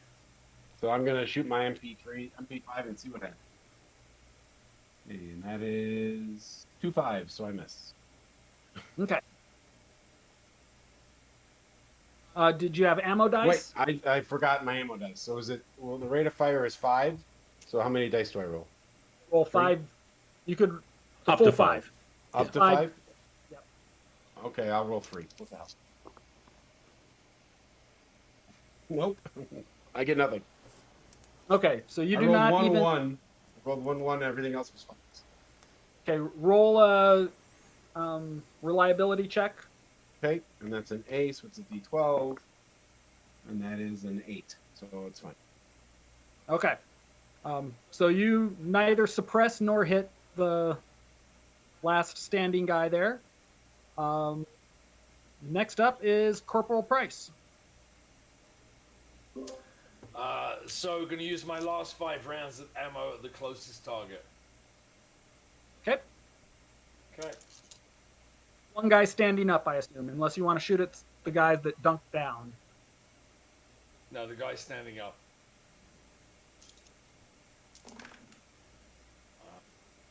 2 successes on my skill dice, and then so I got on the ammo dice, I got a failure, and I did 7. I shot 7 rounds, so I guess 2 of those wouldn't count, as you said last time, right? So just the top 2.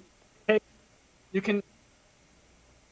So there's been debate on the Free League board on whether you can take your mishap dice out of your ammo pool. Oh yeah. So, the way the rules are written, it's not clear, and it seems like you should be able to pull your ones out that were above and say the mishap would have happened on the bullet that didn't get fired. Okay.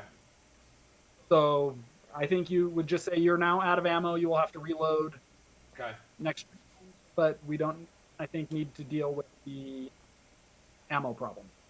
Well, do you need to deal with the ammo problem? Ammo problem you need to deal with, the mishap you do not. Okay, perfect. Thank you. So, next up is the Polish folks. And they hit the last guy that's standing. And he drops. He is not functioning anymore. Let's see if they hit the other 2 guys also.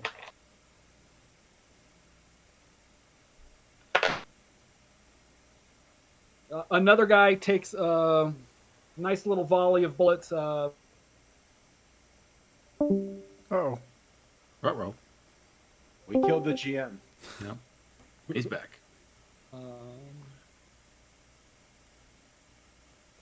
Do not know why my camera just keeps randomly turning itself off, but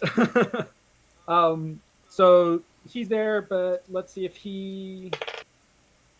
Oh yeah, he is cowering and has wet himself, and he rolled a 1 on his cool under fire after already being suppressed, and so he's unfunctional in a little hole in the road.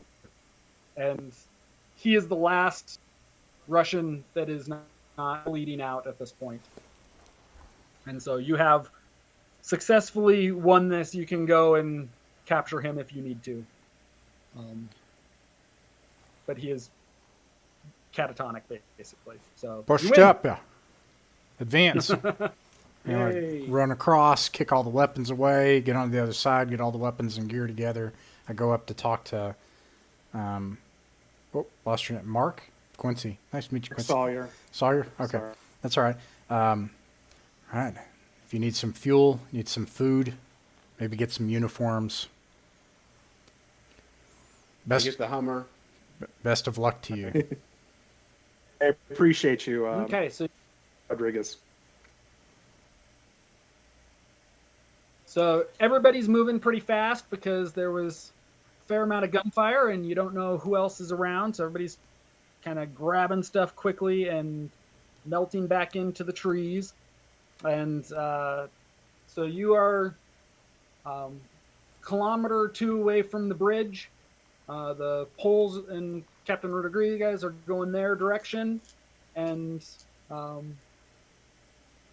you have survived 2 days in the Twilight 2000 world. Driving to the sunset. Which, quite honestly, is an accomplishment. So Yeah, no one died. Well, Yes. that's not true. Luke John Well- died. Yeah. Good. Rest ya, Luke It John. was 2 days longer than the real me would have made it. Sorry, Marius. True. Chris, I really appreciate it. That was really cool. I never played this game before, so. Yeah, good stuff. Yeah, that was fun. Thank you for running.